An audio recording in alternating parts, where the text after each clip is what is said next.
Let me give you a second. Let me just. All right.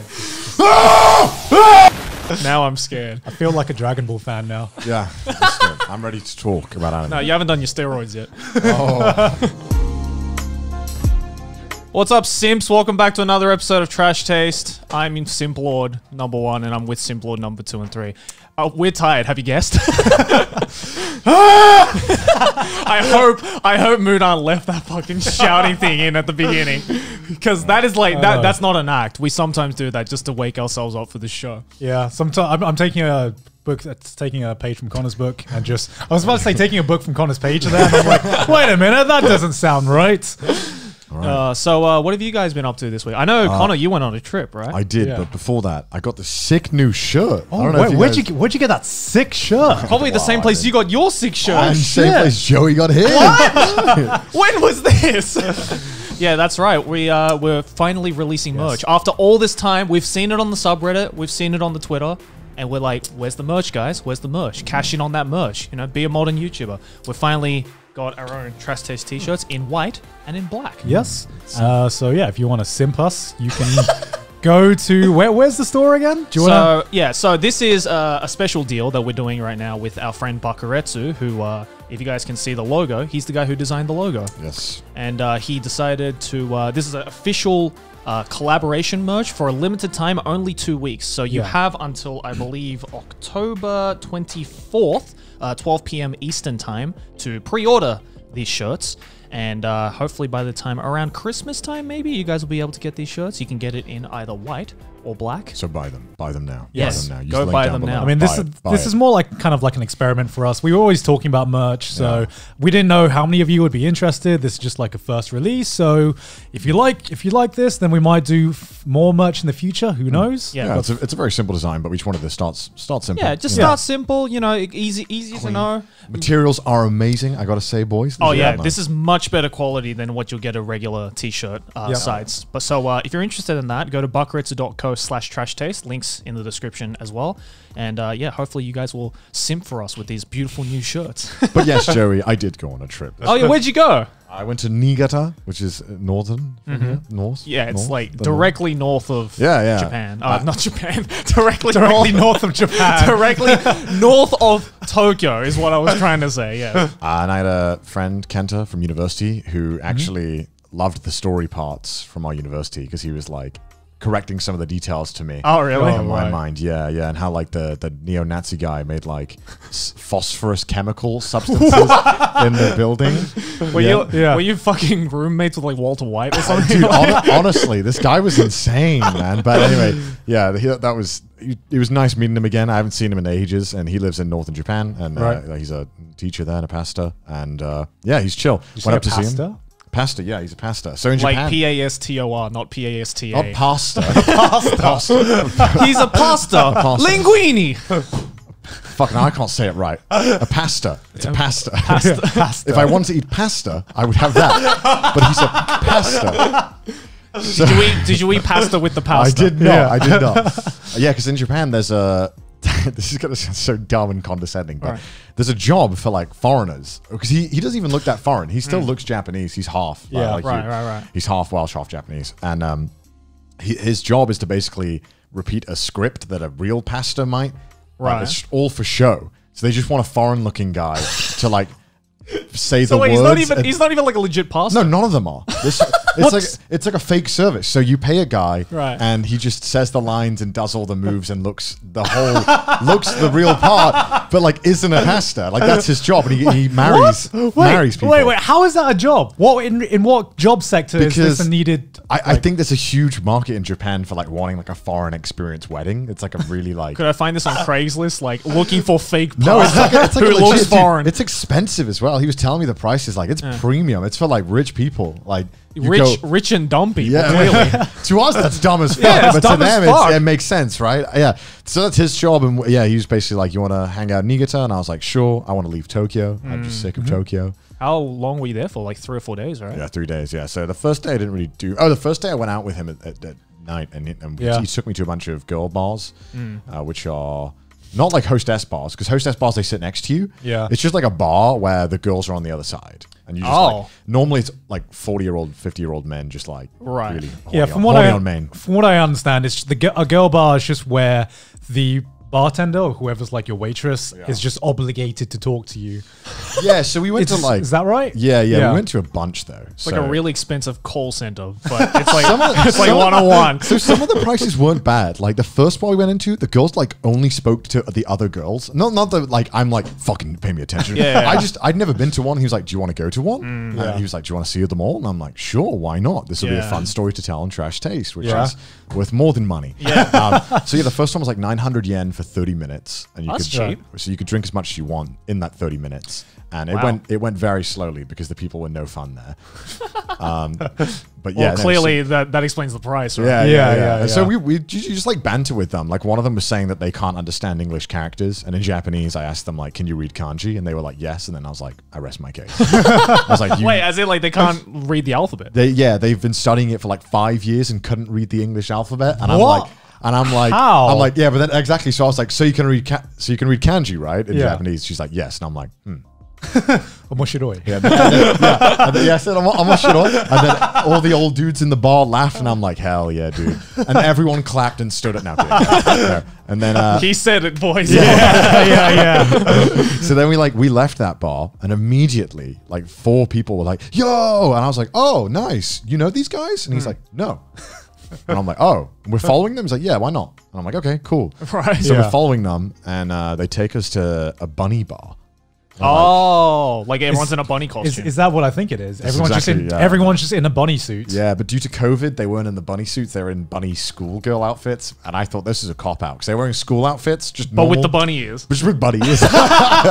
That's like every cosplayer who says they cosplay and they just wear Naruto headbands. Yeah. You know? And then like we walked in there, and it was exactly like what you think. It looked like, to quote Joey, a bunch of ugly bastards. It was like 50-year-old men who looked like really, really like just craving for attention, right? Yeah. And we sat down, and we looked at the prices, and it was like $50 for 30 minutes. And Jesus. then so we were like, so we're leaving, right? Like we're not staying. Yeah. And then he looked at me, he's like, yep. I'm like, cool. So I'm just gonna go now, and then you follow me. Yeah. So we just did that. And then the guys so that you didn't look sus, right? We ditched the guys who took us there. And they were like, oh, where you going? And we were like, nah, bye. Went to another bar, and that was a lot of fun. We just spent all night, and then somehow some sketchy dude was like, come to another bar now. Never met this guy. We go there. At what time of the night was this? It's like 2 a.m. Okay. Yeah. 2 a.m. We got taken to another bar, and we get in there, and it's like a drag queen bar. Right. And like proper gay bar. Yeah. And it was a lot of fun. And I sung Bohemian Rhapsody, and I was butchering it. Yeah. And I knew the guy next to me was like, playing very nice because he was saying I was singing great, and I'm like, no, I'm not. I'm like, oh, real life. Is this just? It doesn't matter. It doesn't matter who you're with, right? No one can sing Queen well. Everyone butchers Queen. It's like, you're a very attractive guy, but you don't need to lie to me. You can just, you know what I mean? Just I know I'm butchering. I know I'm shit at this. You cannot make this more obvious. Then we just went to another bar and just chatted shit with the people. I feel like my Japanese got way better when I was drinking more. I don't know why, but it's the same as my Japanese is my Thai. Where when I get like a few drinks down me, somehow your language skills just improve by like 5-fold. I don't know why. You stop doubting yourself. Yeah, you just say shit. It's really weird though, because like that works for every language except English. It's so funny. Like I forget how to speak English, so sometimes I just like when I get super drunk. I noticed last time we got drunk in that onsen, you just like started speaking Japanese. I'm just like, I totally get that because when I get drunk, I just start speaking Thai as well. Yeah, I'm just like, I don't know. So many people have told me like when I get blind drunk, it doesn't matter if no one around me can speak Japanese. I only speak Japanese, and I'm like really fucking proficient. Like I'm reciting like a fucking like MLK speech in Japanese. And meanwhile, like if I go back to English, I just be like, more drink here. I just turn caveman when I go English for some reason. I don't know why. Yeah, I bought a souvenir. Souvenirs? Little green bean things. Connor learnt to bring gifts. Well, I guess because Joey after I pressured them. All right, don't worry, folks. We found them. They were just behind us the entire time. So I'm guessing because Joey started this, now we have to bring things back when we go somewhere. Yeah. And, yeah. I was the told boys. this is a famous Niigata thing. What is this, Joey? It is sasadango. Of course. I mean, I can read that. That's my favorite. What is it, Joey? Tell us. I know of it. I've heard of it before, but I've never actually. Shall we dig in? Yeah. Yes. So basically, this is banana leaves. Yeah. I'm pretty sure. Okay. And it's just like a dango, which is like not a dumpling. What's the word for it? Mochi? Yeah. Oh, kinda. red bean paste, kind of like Yeah, cake kind of like a thing? red bean paste. It's got Okay. red bean in it. Yeah. Crack it open. Yeah, but basically you just crack this open. I've never actually had one before. I know what these are. Right. Because I've seen them around because all sorts of different, because I think there's different types of sasadango for different areas of Japan. Wow, that's. Look at that. Wow. That's some Totoro shit right there. There you go. I also, for Joey's birthday, I got him a bottle of wine from Oh, Niigata. thank you. Which, I don't know which one you want, Joey. Then I bought one for the Trash Taste Boys. These are both Niigata wines. Yeah, because you stayed in a onsen that had a winery in it or something, right? Yeah, I went to visit it. I didn't stay in it because it was like $800 a night. And yeah, Trash Taste ain't doing that well yet. Maybe in the future. But yeah, no, so I did try a lot of the local wines while I was there. And I thought they were actually pretty good. And I thought, why not bring back a wine for the boys? Can I see the other one? Yeah. I noticed with Japanese wine, because I remember where I went to, I can't remember, I think it's Koshu Valley, where it's kind of like the Napa Valley of Japan. And I tried a lot of the local wines there. Really and good. And I find that Japanese wines are either really good or not Very so shit. great. Like Very shit. there's I've never tried a Japanese wine and I've just been like, this is okay. I love though that this is considered Japanese wine. It's like, oh yes, my favorite Japanese wine, Zweigeltreeb. I probably butchered that German. Oh, what the fuck? It says Japan at the front though, so you know it's good. This is like the weirdest unboxing I've ever done. But yeah, we are unboxing. This is really fucking banana like, leaf. pasted on. So Yeah, you yeah. have to because this thing is thick. Yeah. You Yeah. have to kind of take it in Ooh, small chunks. at Don't that, don't look eat at the whole that. thing because you will choke on it and possibly die.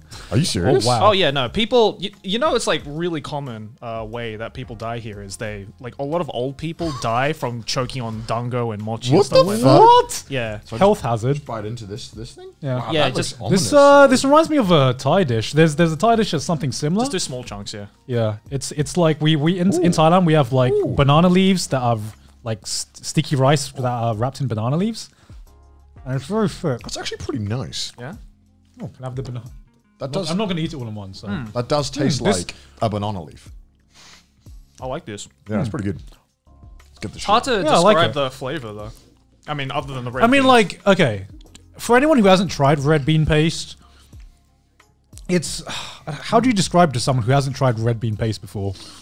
Oh, dude, it's weird. It's hard. Yeah. you guys like it, right? I like it, but it's It's grown on me. Red bean paste was that one thing where, as like, I don't know, as someone who grew up in the West, my idea of Sweets. my idea Yeah. of like desserts Yeah. or sweets basically just boiled down to chocolate and ice cream. Right. And like if I'm feeling like super fancy or something, something like a tiramisu or a cake or something like that. Well, so having shit like red bean paste and like like mochi and stuff, I'm like, man, this tastes really good. Yeah, I've always been fascinated in the whole like Japanese sweets like culture, I guess, like it's food weird, culture. man. They go crazy with Yeah. this. It's called wagashi, for those of you who want to know. But like dango, mochi, that kind of stuff is like, it's weird because a lot of wagashi, a lot of Japanese sweets can either be sweet or depending on what you put with it, they can also be savory. So it's like a weird, because like this, for example, it's sweet, but it's not like a chocolate Yeah. sweet, right? Or like a tiramisu sweet. Yeah. It's almost a savory sweet, if that makes sense. But I mean, like my dad, for instance, like can't eat red bean paste just because it's weird. He likes the flavor, but he doesn't like the texture. Yeah, it's super thick. Yeah. It's just basically It's like grainy, right? yeah. Almost. It's Like sludgy. I don't know. Not really. Like, We're it's- throwing a lot of different adjectives out, and then none of them are matching. It's because like there's nothing I can point to in like that people can just ground that texture with in like the West or something. It's just something. It's thicker than ice cream, but it's a bit like pasty as well. I don't fucking know. I'm Just doing eat an it. I'm doing an awful fucking Just job. try it out. Just eat But it. I like the one dessert I haven't like enjoyed as much as I thought I would have, like based on the hype that everyone talks about it, is shaved ice. Japanese shaved ice. Shit. Shit. It's basically just like a Japanese version of a snow cone, essentially. People fucking love it here, and I'm like, just get an ice cream. Yeah, like just get an ice cream. like Well, but sometimes you don't want an ice cream. Sometimes you want something a little more refreshing than an ice cream. I don't know, like because drink. here there are some shaved ice places that people will line up to for fucking an hour. Okay, I don't get that shit. Like, I'll just fucking make it at home. Like, I'm not gonna like, because there are some like shaved ice places that are like, there's stores that specialize in shaved ice, Yeah. right? And I'm like, what's the difference between making it at home, making it here? It's like, Yeah. oh no, like Maylene, fucking, because she's Of course. because she's a fucking food critic, right? Our producer. She's like, oh, I found this like amazing shaved ice place, but there's like a 2-hour line every day. Yeah. I'm like, why are people lining up for it? It's like, oh, it's like fluffy. I'm like, that's not what I look for in a shaved Yeah. ice though. After like 2 minutes after you've been given it, like Yeah. it all just starts melting to the point Yeah. where it just doesn't taste good. It's just it's mush. just slush. Yeah. It's like having a slush puppy with extra sugar on it. Yeah. And like I don't like it, the places when they just have like chocolate sauce squirted on shit. Like how can you sit there and tell me something is worth 2 hours wait when you've just got a bottle of like chocolate squeeze shit on? Like it? Hershey's Yeah, chocolate sauce. it's like this shit. You can't. You've just put chocolate sauce on water, and people are lining up 2 hours for this shit. You kidding me? Like gelato, that shit is amazing, man. I love yeah. that shit. So fresh. I like gelato. Like Gelato gang, rise up. I absolutely love gelato. Like I had like proper alright. authentic gelato in what do you say? mean it's all right? What the fuck do you mean it's all I right? had to alright. stop my thought there just to hear that. I'm like, excuse me. It's just thick ice cream. Let's be honest, guys. Let's Oh. let's not That's the best part. let's not build this up. You have one fucking bite and you're like, man, I just had a 3-course meal on that bite. I'm good. Okay. I had legit like. I don't want to say it's weird to say homegrown. in but like- Italian? yeah, I had like Italy, legit gelato in like Florence in Italy. Yeah, I've had and that it in shit Italy was as well. the fucking Oh yeah, bomb. it's the best. I thought gelato here and like in Australia was good, but then I had it in Florence. I'm like, damn, this hits different. Italians, man, they know how to make fucking gelato. Great. Oh, they know how I to love make you, good Italy. gelato. Please keep making gelato. Yeah, Florence, please keep making gelatos. Never change. Never change. Never Italy. change. Never change. Yeah, but I don't know. Like, are there any other like Japanese sweets that you guys Melon like? pan. Melon pan's great. Melon pan. Yeah. Is that considered a sweet? Yeah. I mean, that just goes back to the bread conversation talking- we're not bringing where up like bread. a lot I of don't things wanna just talk about happen bread. to be sweets, Yeah, but it's are sweet they bread. really sweets? it's more of a sweet than bread, I'd say. Yeah. Like, Well, yeah, things like melon pan and like chocolate cornets are considered like kashipan, which is sweet bread, or like confectionery bread. That's what it's called. cornets. Yeah. Yeah, chocolate cornets. Like the cornetto. No. That's what I thought as well. No, I'm like, no, is he no. talking about a cornetto? No. Chocolate cornets are like the ones that Cornetto eats in Lucky Star. Oh, Yeah, those ones. like the little like swirly Yeah, things yeah. with the chocolate. The inside poopy of it. ones. The poopy ones. yeah, Yeah, yeah. the poopy bread. They look like poop, Yeah, right? it's the poopy bread, right? Yeah. And you bite it, and then then a it's just black, like- the black shit just like- comes out, and it's just like, comes oh, out. okay. Yeah. No, so Never like seen this. Have you not seen it? No. I'll show you, but like you've definitely seen it. It's Okay. it's Yeah. got like the Probably. big hole at the bottom where where they squeeze the chocolate into.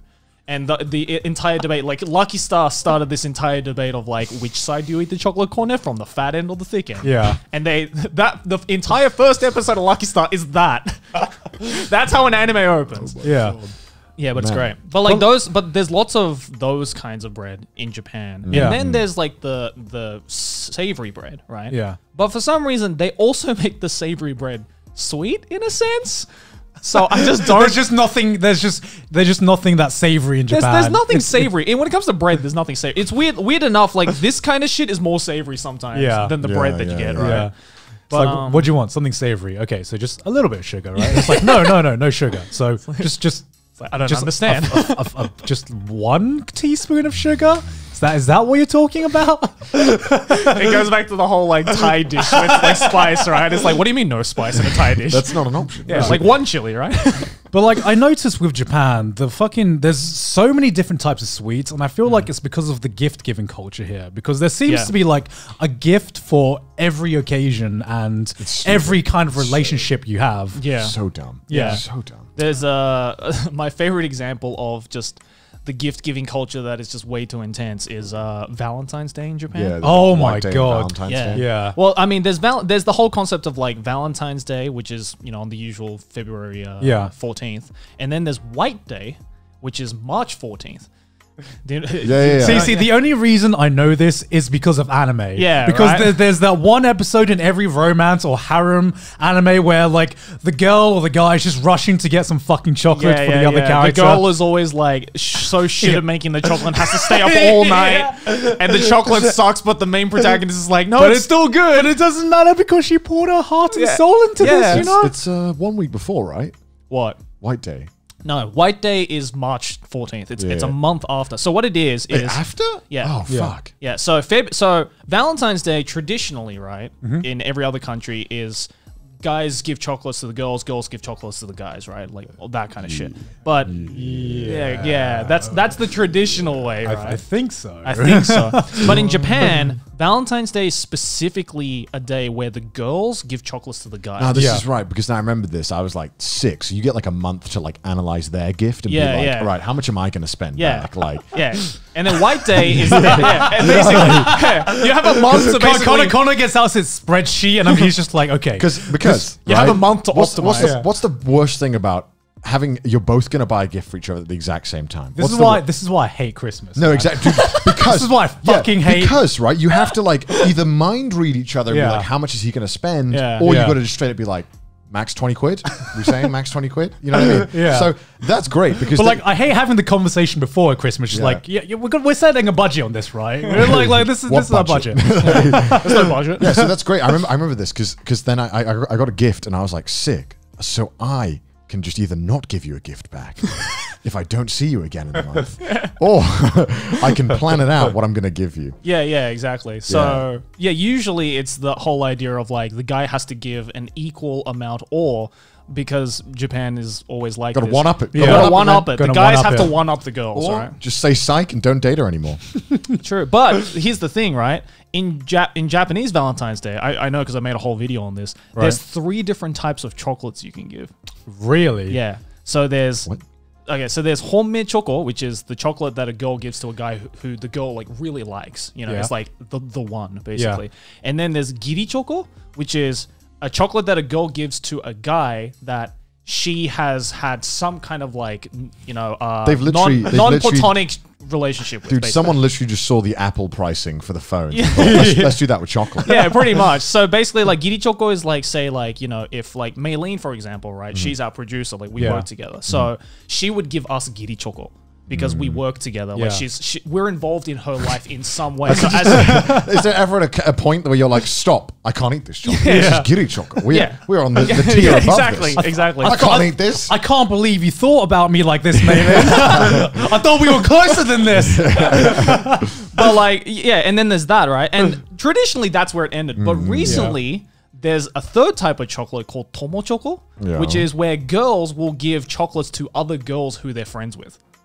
I hate this so much. Oh my god. I hate this. Oh my god. So Japan is somehow just fucking. They've spreadsheet chocolate. They've spreadsheeted Valentine's Day, basically. It's spreadsheeting gifts because I remember I had a conversation last week with someone who like is like the manager of like Teddy Lloyd and Miyavi, one of Maylin's friends, and she was telling me about how she like every time she has a new client or like someone she has to manage, she, you know, Japanese culture is that they have to give a gift. So she goes to this department store to like get this gift for this new band or something, and then the department clerk literally asks them, okay, how well do you know them, what's your relationship with them? And then she answers that, and then the next question was, so where are you giving it to them? Are you giving it to the dressing room? Are you giving it in the office? And who cares? and like she literally had a fucking spreadsheet. Apparently she pulls out a catalog depending on what answers she was given to give the perfect gift. This is extreme flowchart. Jesus And I mean, Christ. it's just like, dude, it's just some fucking, it's just, at the end of the day, it's just a bunch of sweets. You know what I mean? You know what this is the equivalent to? This is the equivalent to like, you know, doing those like personality questionnaires at the start of RPGs to see like which partner you get, but then after you fill it out, you have all the options open to you anyway. No, it's the That's exactly what it is. It's like, the fucking who cares? it's the fucking Facebook quiz. Yeah, of, like, exactly. Which character are you? Which Valentine's Day gift are you? Oh my god. Japan has not only done this for Valentine's Day, they've done it for like Christmas, Everything. they've done it for like everything. Halloween. They've done it Yeah. for everything. They've done it for Yeah. everything. They've just completely somehow made everything like a million times more complicated than it should be. as if life here isn't stressful enough. Yeah, right. With all the fucking paperwork you got to fill out for everything. And then you got shit like, you know, Osebo and Ochugen, which is Yeah. like giving gifts at like certain times of the year and shit Yeah. to people, and it's just See, this is why I'm glad that we don't work exactly in an office Oh, environment. thank fuck. oh no. Like we work with people who, you know, understand foreign culture and everything like that. So I don't have to, because if I'm working in a Japanese company, I'd be so fucking stressed out about yeah. Not even my work, right? Just getting like not fucking up. With like these imagine gifts. going to a company party or Oh, going to like a fuck. company drinking session and you just don't know how to act. Yeah, Because yeah. that's me, right? Jesus. Like Only in Japan will you go to the office and you're more stressed out about your like social status than you are the actual work that you're Yeah. involved in. Like I'm stressed enough thinking, am I giving my business card the right way? Oh, Like, yeah. you know No, what I mean? because there's rules to that There as is rules well. to that. Yeah. I just want to like swap business cards, but no, it's like, is it pointed the right way? Am I? We have to give it at the same Dude, time. I had a situation where I had to give my business cards recently, and Right. I had a Maylene was there, so I had like a 1000 IQ move. I'm like, oh no, my manager will do it. I'm not. I And then don't, Mayling's just like, I'm like, sweats. I'm not going to give my business card. My manager Yeah. will give you her business card. I do that to Maylin as well. Every time we're in a business meeting, I'm like, Maylin, take it, swap contact details with this do the thing, person. Maylin. Do the thing, Maylin. You can handle it. it's the opposite Yes. for me because she knows that I can speak Japanese, right? So she waits for me to go first. But like in reality, I've just forgotten my business cards. I don't carry them with me, man, because I don't want to fucking carry them. Yeah. The thing It's with because me all it's the because time. you have to have a separate business card holder, and I've not gotten to the point Yeah. where I have enough business meetings where I could be like networking at Doesn't any happen point of the often. time, and Right, it just right. looks tacky if you just pull out your business card and it's in like your beaten ass wallet, Yeah, with it's 20 scrunched up and shit. with 20 other million cards in it. That just doesn't look cool. Yeah. You know what Yeah. bullshit rule I found out the other day in Japan? If I want to leave my apartment building for more than 2 weeks, I need to get permission. Oh yeah. Is What it the Is it more than 2 weeks for you? Yeah. For us, it's a month. More than 2 weeks, I got to get like permission to leave my house. Oh from yeah, my that building. is What? that in there. You do know why that's the case, though, right? Why is that the case? It's because there's a lot of cases in Japan of people running away. And they leave the house they basically escape just from Isn't their that what a lives. guarantor is for? Well, no, because if the guarantor can't chase you up, then No, but the guarantor has to pay, right? Isn't that the whole point? no, you send the money to the guarantor, and then the guarantor has to pay. But if you're not sending any money to the guarantor, then the guarantor can't do anything. Oh, I thought the whole point was the guarantor pays if you can't pay.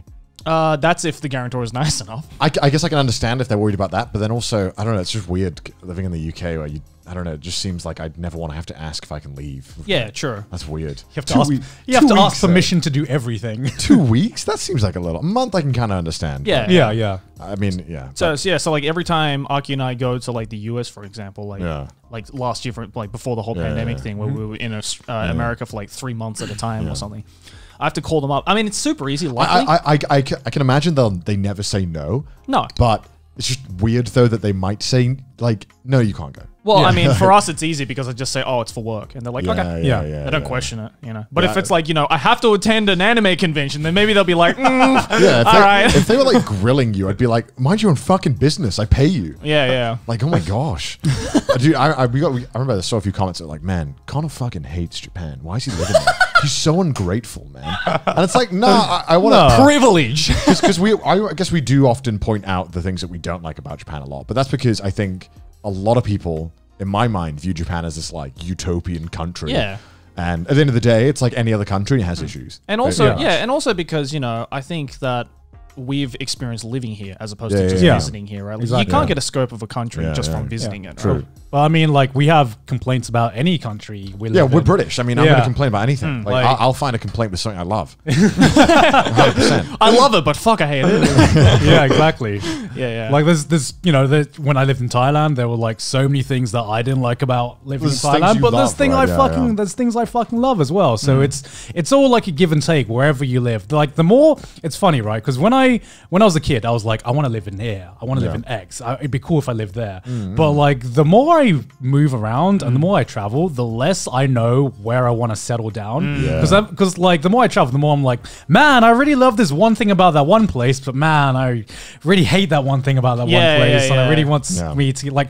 I don't know, like this COVID situation has just made me feel trapped in this country. Oh, for you sure, know what I for mean? sure, for sure. This has probably been like one of the longest I've gone through in my entire life without flying flying somewhere. Yeah. I mean, I don't know. Like for me as well, like this is the longest I've been in Japan for like an extended period of time without going anywhere. Yeah. And I've definitely, I don't know, I haven't noticed anything new about, you know, like any of the good parts about living here or any of the bad parts, but Yeah. I don't know. It's made me appreciate the things that I really like, and fucking despise the things that I hate. True, you know? true.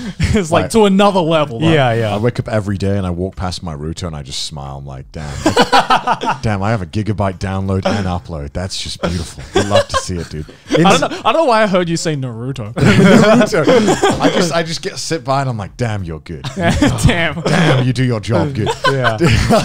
What is it? What is UK fucking sucks for internet? Dude, like You're what? talking to the Australian here. Oh, you know? yeah. True. Don't talk to me until you've experienced a 0.4 upload. No, bro. dude, because in fucking Wales, man, you would get like Yeah, but you live in the middle of fucking nowhere. yeah, right. So they'd be like, oh yeah, we only have copper wire, by the way. We're not going to put any other wire down. Here's your 0.1 download that doesn't work half the time, and it's like cool. And then they charge you like fucking $80 a month for it. And it's like, okay, why? It doesn't work. That's what it was like for us in Australia. It was like we had copper wires everywhere. Yeah. And then do they say that like, oh, someone will come on this day, and then no one fucking turns up. That happens so many times. Or they turn up, they'd be like, yeah, we're gonna send someone to fix it. They turn up and they're like, yeah, I have no idea what's wrong with it. Like especially in Australia, the whole, if I were to sum up the whole like just service business side of things in one phrase, it would just be, well, that was a fucking lie. Because they never show the servicemen never show up on time.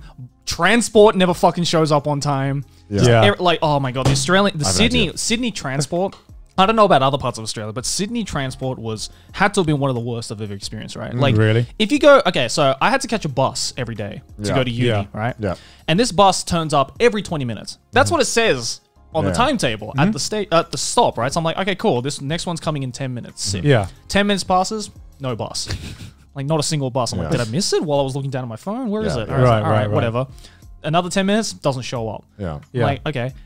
But then 5 minutes before the next bus shows up, the previous bus shows up. Right. But because the bus is full, it Can't get on doesn't it. stop. Yeah. So I'm like, not only are you 15 minutes late, but this motherfucker didn't even stop for me. Dude, you fucking have that in like Wales as well. This boy's lucky. He grew up in a city. Yeah. But like, I mean, I did too, technically. oh but- shit. So he grew up in Sydney, right? Yeah, I grew up in Sydney. What the fuck? Which is like the biggest One city. of the biggest city in Australia. So, like my bus, there was the one that I used to, if I wanted to go to England, like Chester, I would have to Yeah. get this bus, and it was every 30 minutes. Problem is that it was always give or take 30 minutes late. Like 30 minutes late or early. So the whole, you basically just had to just go there and wait. And like, if it said like, 3:30, it would just turn up at 4. Yeah. And then you were like, is this the next bus that's early, or is it this bus that's late? I don't know. It's basically a fucking mess. Yeah, I hate it was bad as well because not only was sometimes the buses late, but sometimes the bus would come 5 minutes early because I don't know, it just And happened to yes. speed I don't know, run all it's- the it fucking wasn't- traffic fucking lights. wait. Like, it wasn't Yeah. really a schedule. It was just like a rough estimate. It's like a of the time. recommended route. Like, you should probably get here Yeah, about this recommended time of arrival, right? yeah, don't stick around though. Fuck Yeah. those kids. Yeah, and it's the same with like package deliveries in the UK. I hated it because they would say, between 8 a.m. and 8 p.m. Be at your house, and it's like, well, so I just got to be at the house the whole fucking For day? 12 hours? Yeah, because you've just said Tuesday. Yeah. Like that is 8 to 8. You know what I mean? And then it wouldn't even turn up on the day sometimes. So it's like, what is you? What? Meanwhile, Yeah. here in Japan, we just got a couch for the office just Yep. this morning, right? And we set it for 12 p.m. to 2 p.m. Right? Yeah. 2-hour window, perfect. Yeah, The couch arrives at 12:01. yeah. And they phone you as well. they phone you to make they sure. phone you to make sure that you're in and they can come and everything, and it's beautiful. And then if you miss it, you can also just reschedule. Say if you miss it at like 8 a.m., you can reschedule it the same day for it to come at like 4 p.m. Yeah. Which is like insane. 'Cause in the UK, if you miss it, it's like, right, well, next month we have a schedule, we have a slot 3. And it's like, what? Because it was horrible pre-ordering games, and the games would Yeah. turn up like 4 days late, and then you might miss it, and they just wouldn't post it through the letterbox. So you got to call them up or go online, and then it'd be like, oh, we have a free slot in 5 days. It's like, 5 days? I pre-ordered this game. What do you mean 5 days? See, because back when I was living in Australia, I know I got a lot of comments about this, but we have Amazon now in Australia. But back when I was living in Australia... Congratulations. Yeah, I know. We finally got it. century. Because people are like, Joey, what are you talking about? We do have Amazon. Back when I was living in Australia, we didn't have Amazon, all right? Back in my days, we didn't have Amazon. I don't know what I would Joey's do. an Australian boomer now. I'm an Australian boomer. I'm an Back Aussie in boomer. my day. Back in my day, we didn't have Amazon yet. Like, Yeah. Amazon's only like a recent thing that got introduced to Australia because we only had eBay. Yeah. And Wow. Why would you use eBay for anything? Yeah, like I still have never experienced Amazon now or the comforts of like living in a place where you can just get your package literally hours after Oh, you yeah. Oh, it's fucking beautiful. order it. I mean, especially coming from me who never experienced Amazon until moving to Japan. The first week of me experiencing Amazon, I was like, I feel like a god. Like I can just get things delivered now without having to wait arduous amounts of time. Yeah, I don't know how people moved to Japan before Amazon existed as like a gaijin. Oh my god. I don't know. I don't know. Like Futon, just living on a futon. Yeah, pretty much. I guess my house just wouldn't be furnished for like a month, I guess, or Yeah. even more. And fuck knows how I would just get like normal necessities that I just can't find in stores. Yeah, or right. anything It's like, that. oh, you know, I need a phone charger. I could just, you know, go on Amazon, get it delivered probably the same day, or I could trek 30 minutes by train to the closest big camera to Yeah. buy one measly cable. It's like, why would I do that? Tokyo doesn't have this, but London did. London had Amazon Now, and it was basically like 2-hour windows. Yeah. You could, if you ordered it, it would come in 2 hours. Oh wow, Yeah, it was pretty good. That was insane. Like Like- expedited shipping. Yeah, or- like sometimes we would be at a house party and we'd run could out of order- alcohol. yeah, you could order And alcohol. like instead of going to the Tesco's, we'd literally just order our alcohol off Amazon. Yeah. Wow. And it would just turn up like an hour later when we were like low on beers. Yeah, yeah. This is the future. This is yeah, like a whole crate, and then also like I remember I ordered the crate of beer and like a Nintendo Switch game, and I was like sick. So I was like, It's like, who ordered the Switch game? yeah, it was at a party, and they were like, "Who ordered fucking Mario Party Super?" Sorry, Super Mario Party, and I'm like, "No, that's me." It was at the bottom of the I six pack. just really wanted to play Mario I Party. was that just one really fucking jealous of the guy in the other room who's playing it. I really wanted it, man. That's awesome though. I think on their internet it was quicker to get it delivered on Amazon Now than Yeah. it was Yeah. to download it and like wait Oh, for wow. the downloads Wow. because the download speeds are shit. Oh yeah, true. That's like first world problems in a nutshell. Download too slow, just order it off Amazon. You know? It's slightly faster. Yeah, because when I used to make long videos, I had to leave my PC on all night and a bit on the next day, and I Yeah, couldn't same. use it because if this is just to upload files for Evan to edit. I would have to leave it on all night, hoping that when I woke up, they were all uploaded. Otherwise, I probably wouldn't be able to use my PC. Right. So yeah, that was a pain in the ass. Now I just Yeah. upload it on 1 hour. Because that's the problem with the copper wiring, right? Is that like when fucking you're slow as using shit. an upload, for example, like really heavily, the download has to compensate for the upload. oh, it's Yeah, garbage, bro.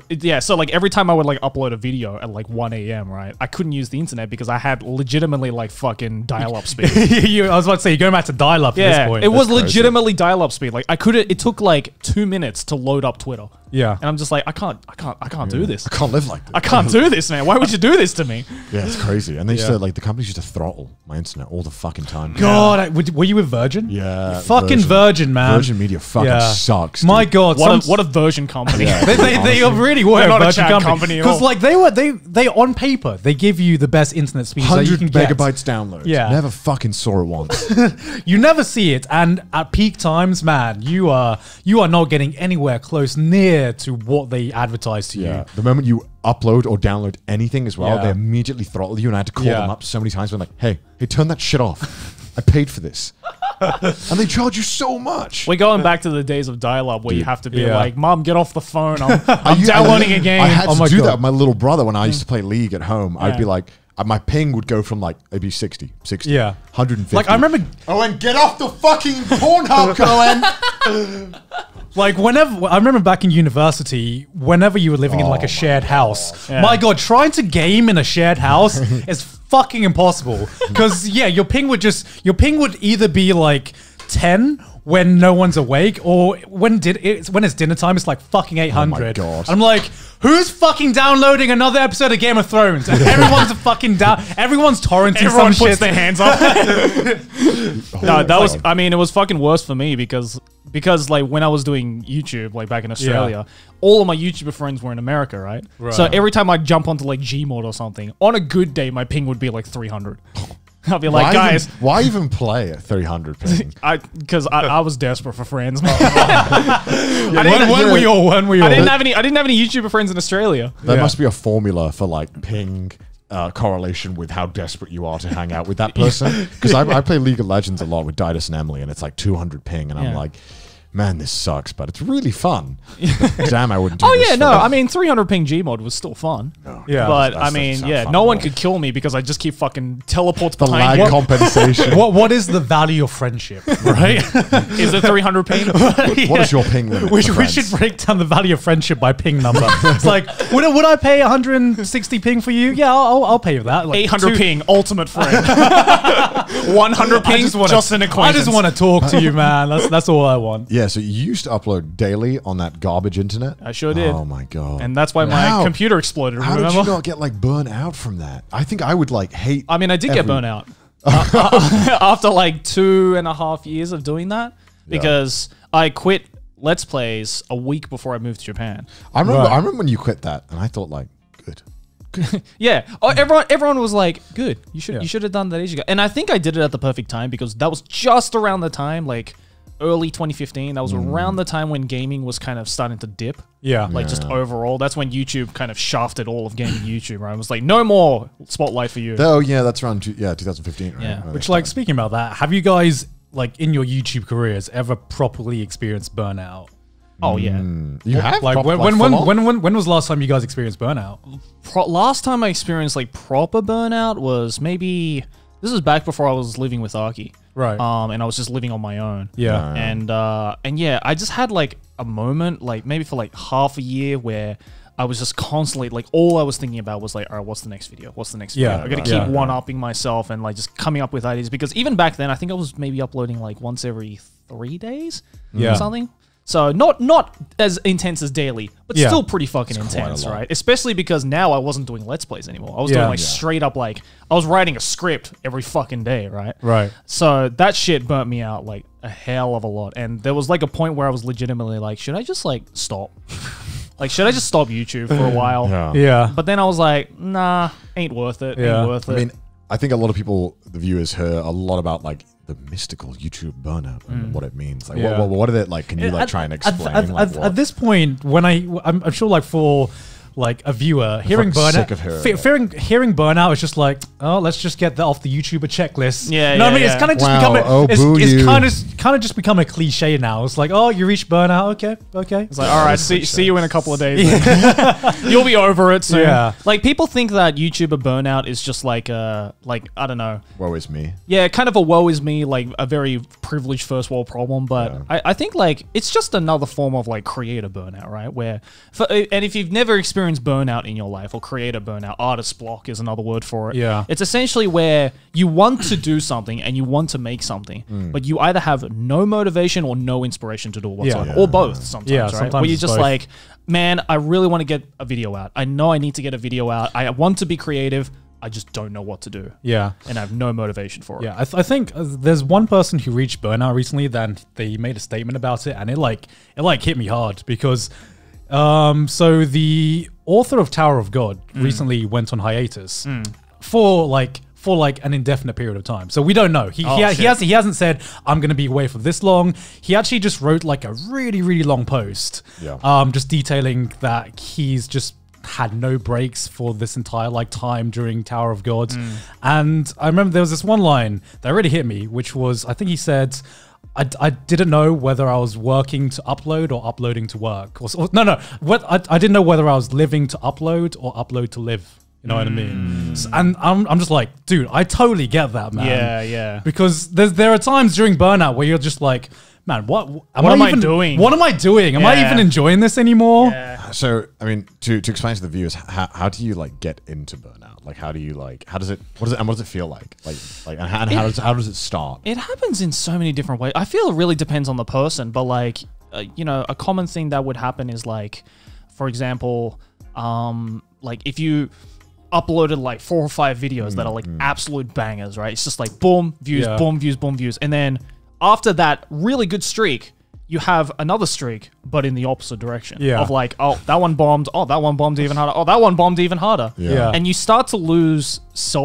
motivation and like you start to, I don't know, it's really hard to explain, isn't it? It kind of just like you don't realize creator burnout has started until you're deep in creator burnout. Yeah, it's really hard to see the early signs of creative burnout. Sometimes it's just you just wake up and you just do a job, and then eventually, like 5 months down the line, you're like, man, I've just been feeling exactly the same this entire 5 months, and I'm just not getting anything new out of this. I'm sure like most people who just work normal jobs get it as well with their own job, where they just kind of feel like do I like this? Or like, I know a lot of people don't like what they do and they just do it to survive because they don't have a choice, right? I mean, we're very lucky that we do something that is, most people would say is pretty fun, right? Yeah. And it's very, and no very doubt freeing. it is. Oh, it's definitely like it's a very hard job, and I'm not in like any manual intensive kind of way. Not being like, we're working so fucking hard. It's a hard job, like mentally, but still definitely by far like the best job I've ever had. I couldn't think of a job that would give me this much freedom. No, I wouldn't replace this for anything. Yeah, which is why we haven't quit. But in terms of pure work hours, I know for a fact I put more hours working, like actual working in this job than like any previous job I've done. Oh, easily. And it's because you can never switch off. And I think this is the same for anyone who's like self-employed, where especially in our position where our jobs stemmed from our hobby. So do you ever get that point when you're kind of watching an anime or reading a manga, and there's just that little voice in the back of your head that says, you can make a video out of this. You can make a video out of this. Instead of just like reading it for like pure enjoyment. Right? That's why I've completely, over the last 2 years or so, I've had a complete anime burnout. Yeah. Just for that, like I've stopped, like I'm sure my viewers can easily see that I have not been talking about recent anime whatsoever.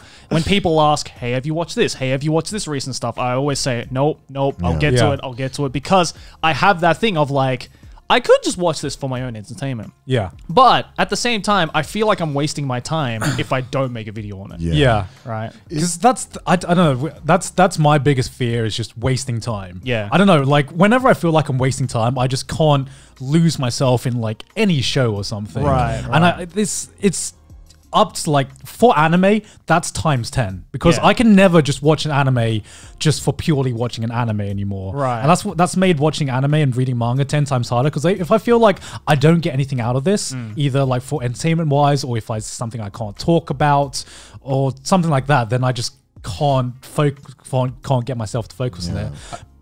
Sorry. But yeah, like recently I just watched The Good Place, which is like a live action show on Netflix. And You watch live action? Yeah. What? And I did something I hadn't done in a long time, and I watched all 4 seasons in like a few days. Oh, wow. I'm like, wow. what the fuck did I just do? How did I didn't know I had this in me. Remember when I watched One Piece in like 2 weeks? I can binge? I can still binge stuff? My God. It's weird, because I think the hardest part is, like when I used to work at McDonald's and I used to go home and I got to watch anime or play video games. Yeah. It was just like totally different. I didn't have to worry about McDonald's. You didn't have to second guess, right? Like you could just be like, immediately like, I'm watching anime, yeah, I'm watching manga. And I I'm think reading the manga. hard part about burnout is that instead of like the job being difficult itself, is that it creeps into every aspect of your life. Like, because YouTubers are more often than not themselves is the product. Like, we're like the brand, if you will.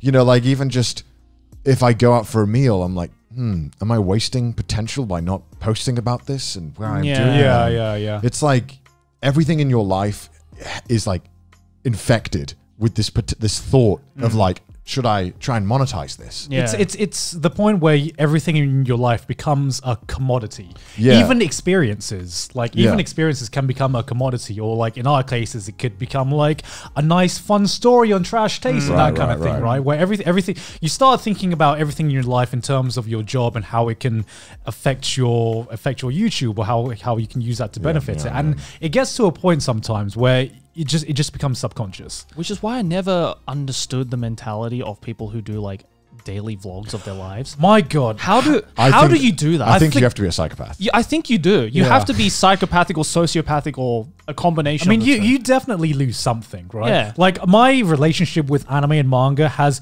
forever been changed. Like I still love anime and manga, but my relationship with it has been forever changed, because that to me is content, and that to me is my job. It's work material. Like right? imagine if your entire life was content. I mean, my God. This is why like all the like like vlogging couples Yeah. always end Yeah. up breaking up, right? Because Yeah. of course you're Yeah. gonna break up because your whole relationship is the YouTube channel. Yeah. Your Like, whole that's relationship unhealthy. is determined by the algorithm, right? Essentially. Yeah, and it's basically how long you stay together is how long is the money worth it. you Yeah, know? 'Cause exactly. After you get so rich, it's like, at what point do you need this extra money? Yeah. Let's be honest. Like, if you already have like 2 fucking houses. Yeah, it's, Yeah. it's fucking crazy. Like I've seen, say like there are some family vloggers, for example, that have been going on for 5-10 years, right? Yeah. Yeah. And I'm just like, how are you guys like okay mentally? Yeah. Because that would drive me fucking insane. Yeah. Yeah. Because like I get insane just from going to a bookstore and being like, all right, I gotta find my next video. Yeah. Right. Yeah. Let alone you do that every moment of your life. Yeah. Being like, all right, what's something I can like pick up and show on camera to like show them that like we're living a normal life. You know? Yeah, Like, yeah, yeah. like Also, as well, whenever I've hung out with like YouTubers, it's normally always like the newer ones or the smaller ones who always want to like take a picture and post everything because I think that they haven't like experienced it yet. Where they're Yeah. like, because if you hang out with big YouTubers, they're never like, oh, let's post this on social media. Or let's take a Yeah. picture of the post. It's always like, oh, we're not like, I don't know. There's just like this kind of vibe that you get around some people where you're like, all right, cool. This is just going to be a private thing. Nothing's going to be like, Yeah. yeah, it's weirdly, nice. it's like you usually have to if you're interacting with a bigger YouTuber, you usually have to be the one to be like, hey, is it okay if I upload this? Yeah. Yeah, I And would exactly. Yeah. Yeah. I would ask. I mean, if I'm with a bigger YouTuber and I for some reason wanted to post what I was doing at Yeah. that moment in time, I would ask them. But Yeah. I never do. No. I always like get like a fucking sigh when I'm like someone pulls out a camera and they're gonna post it. I'm like, all right, Yeah. All right, we're gonna do that Fine. thing. Yeah, Here we go. just- Right. I just wanted to eat dinner, but fine, let's turn it into something. Like, because to me, it's like the only like 100% escape I get is just like a nice fucking meal. I don't know why. I fucking love You food. just like Yeah. food, man. I fucking love I, food. I like food. I mean, And, who like, doesn't? To Yeah. me, like food is, don't get me wrong, very tasty, very delicious, and I can eat a lot of it. I'd like to right? think so. Yes. Right? But for me, my favorite part about food is like the social aspect of food and like eating with someone and like having it like be a conversation and the food is like a compliment to that. And Yeah. because it's a shared experience that you can discuss. And if you don't know someone, it's like, oh, okay, well, maybe you can talk about the food and then it opens you up a little bit. I don't know. Yeah. I just really like that aspect of it. And I don't like that being like ruined by like by Right. people trying to like Right monetize it. or right in post front it. of your salad. Right. I'm just trying to enjoy my immaculate meal, my A5 beef. My immaculate salad. and if I salad. and sometimes I'll post a picture. No, sorry, I'll take a picture. 99% of the time I don't post it. Yeah. It's Yeah. just for me. I'm like, I want to remember this so I can know. Yeah, Yeah. that's Yeah. something I've noticed recently. I'd say, especially in the last like 2 or 3 years or so, where for some reason, the more I do social media and the more I used to post, now I post way less. Yeah. Yet Yeah. I experience more. It's If that makes sense. This is like a lot of people ask, Gun, why don't you post on Instagram? Gun, post more on I Instagram. fucking don't post anything on Instagram And too. I remember I've tried so many times to get on my to like get more on my Instagram, and that's just because I fucking hate having an experience. Right, this is the thing I hate the most: having some kind of experience, I know whether that it's a game. nice meal or you're going somewhere new, and I feel pressured to document it. Yeah. Like, I got to take a nice photo of this for Instagram, right? Like for one, I fucking suck at taking photos. Oh, yeah. So half the time I'm like trying to figure out, hey, how do I make what I see look good? Like, like how do I do that? This is why I don't work with like live action stuff. Yeah. But I also just hate that experience of just having to feel like I need to document this. I need to make sure the world knows what I'm doing. And I feel like ever since I just completely given up on my Instagram. Yes, I've just given up at this point. Everybody unfollow now. you can unfollow me. I probably won't notice. But like as soon as I just gave up on it, then I just it just felt like a weight was off my shoulder. Right. And I feel like Twitter for me is just way more I casual. love Twitter. I love Twitter, yeah. Like Twitter. Twitter, I don't have to try. It's just Yeah. like I say any stupid Just thought that tweet comes shit. to my mind. Dude, I tweeted penis and it got 25,000 likes. I'm like, you guys will like fucking anything. But like with Instagram, yeah, I'm kind of the same. Like I'm not going to say I'm active on Instagram. Like You're I'm the most active out of I'm all probably of the us. most active. But the thing is that like I'd say the past 10 to 15 photos I put up on Instagram, I didn't take. It was either Aki took it or somebody else. Like Luke Yeah. took a lot of them, like the recent ones, because he's a cameraman. Yeah, I just never think when I'm at a place, I'm like, I should take a picture. Like I Yeah. do occasionally, Yeah. and there's pictures on my Instagram at places, but most of the time, I never think I should take a picture. I'm like, Yeah. I'm just gonna enjoy it. Like I don't Yeah. know. Yeah.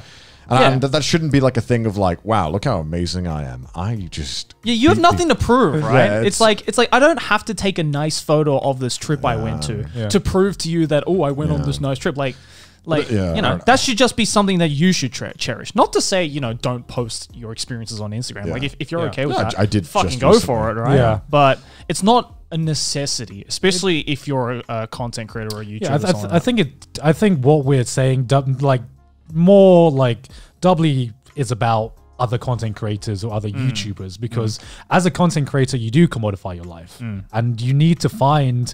As I learned that I needed to find some parts of my life that just weren't touched by YouTube, and just You weren't. really have to like actively make sure you're thinking about it. I also think that when you're starting out, it's a lot easier to fall into the traps of self-employed, because a lot of the time YouTubers are young, and you know, I started when I was 19, and I had no chill. You were 19 when you started. Yeah, I had 19 when I started. How old were you when you started, Grant?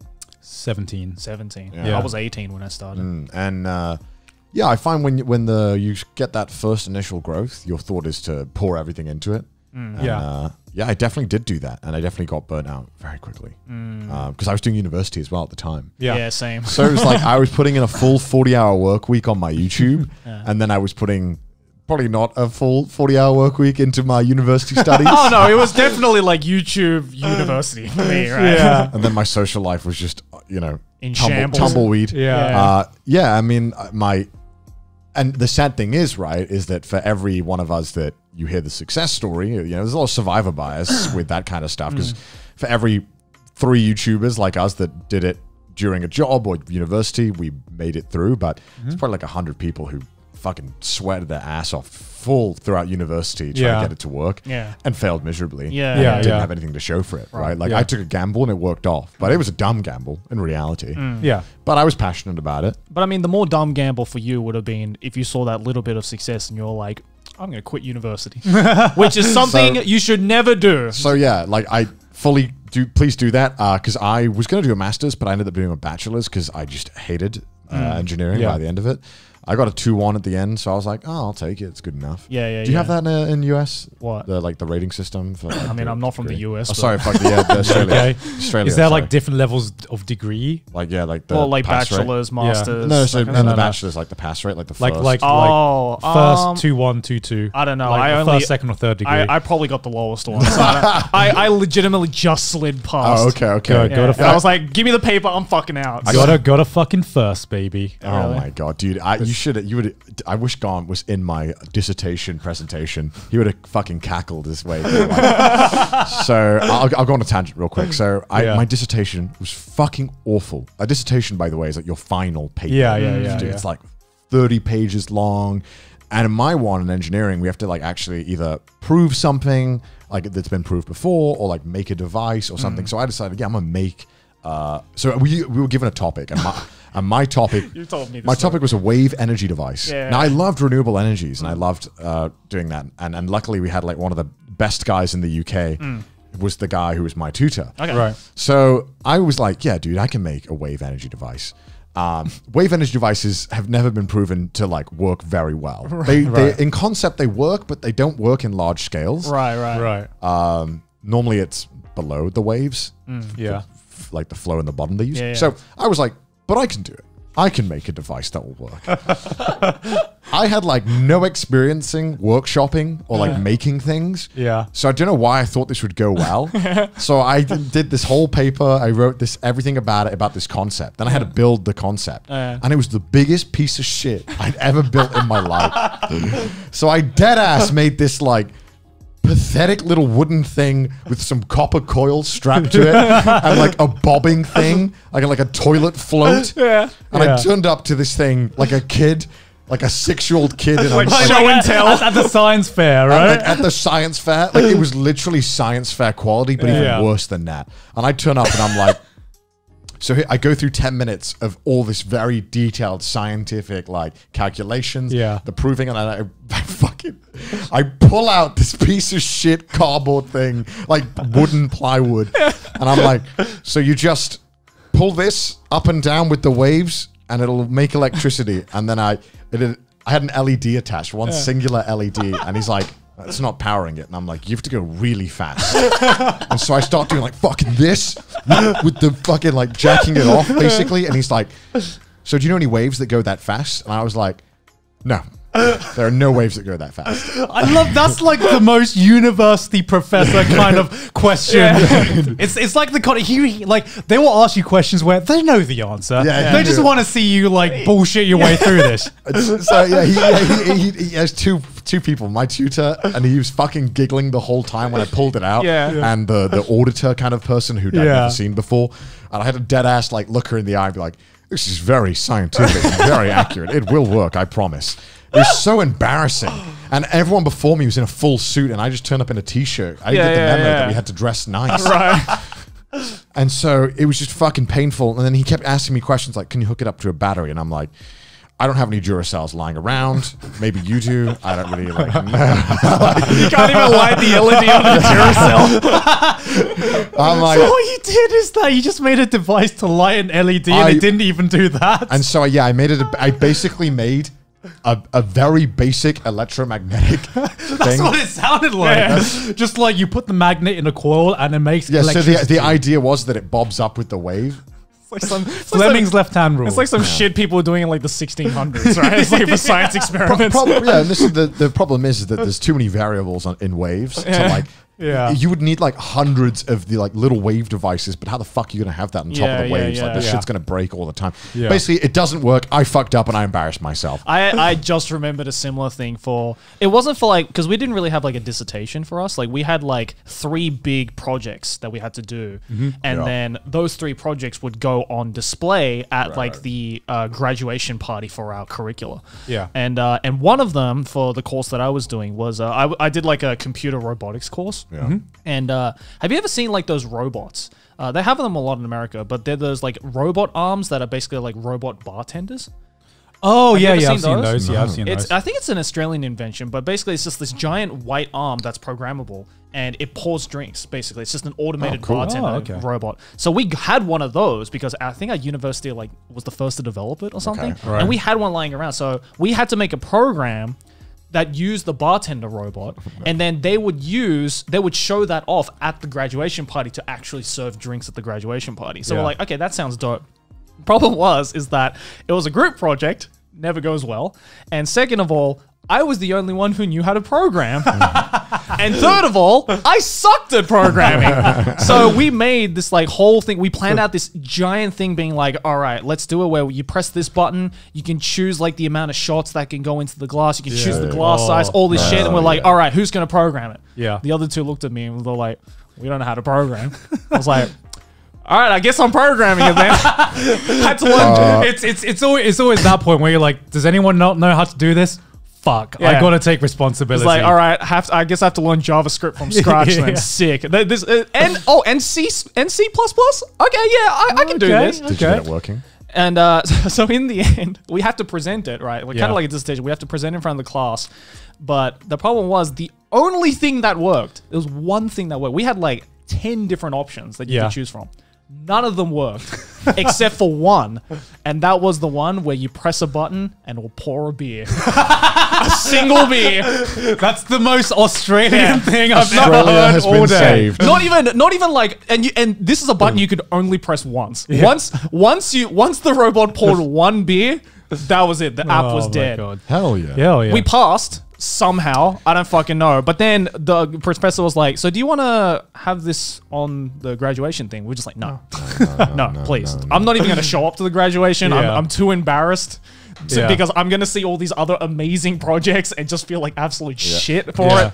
But if you want one beer, it's all yours, there baby. You go. So it better be the best beer of your life. Oh, it was like some VB shit. It was God, you guys reminded me of like so many of my like university projects and dissertations.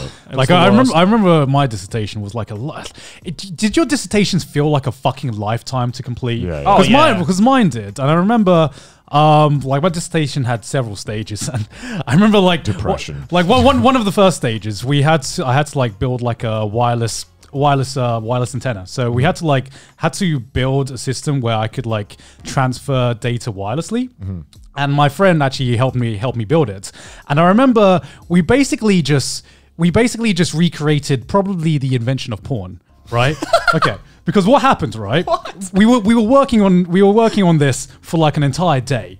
and we couldn't get it working. We were like, why is the data not transmitting? Is the receiver maybe receiving the signals wrong? We don't know. And then suddenly, after so much work, we get it working. We send like this message like "Hello world" or some basic ass message, and it was just like the fucking eureka moment. It was like such a bro moment. I was like, yes, we got this message to send. We got data from one antenna to another wirelessly, and then we just looked at each other. We're like, so what do we do now?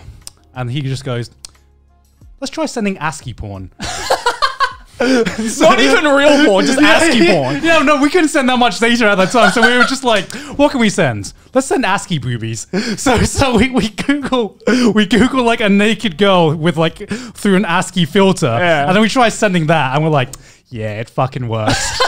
so and thus porn was invented. And then we were like, wait, this is exactly how porn was started. Yeah. Just imagining some scientists having this eureka moment, like imagine like the telegram being invented, and then the next thing they want to send is fucking ASCII porn or something like that. I don't remember that in history. Exactly. It's like we could go to the store to buy the Playboy magazine, or you could just send it to me while I'm home. I was like, jacking off to ASCII boobies. Exactly. Okay. But like I remember going all the way forward to when I had to present it, and I'm like, I'm still fucking pissed to this day because I had my project which I worked so fucking hard on, right?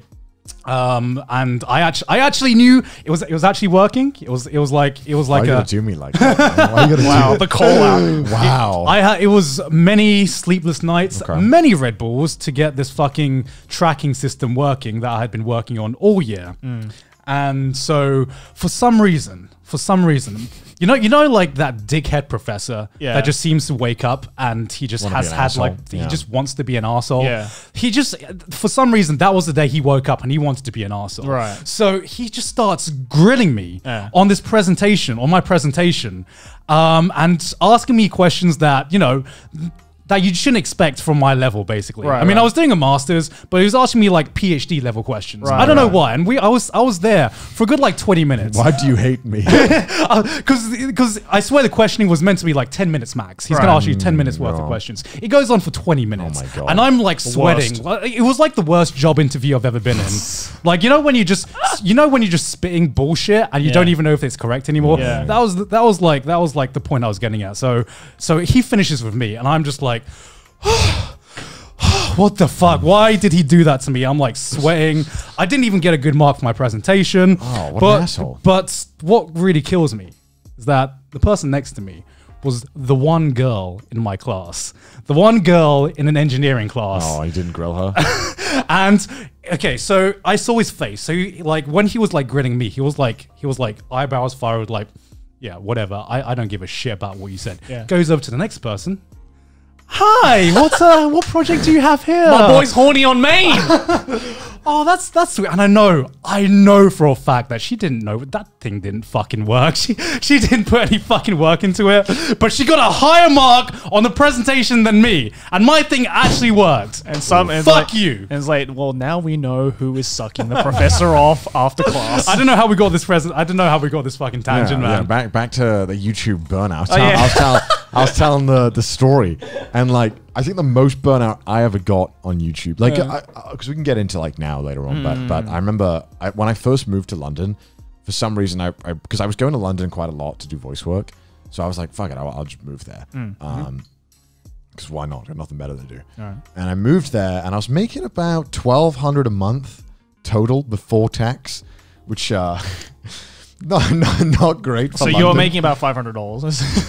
Well, yeah, and my rent was like £600 a month. Right. And then council tax was like £100 a month.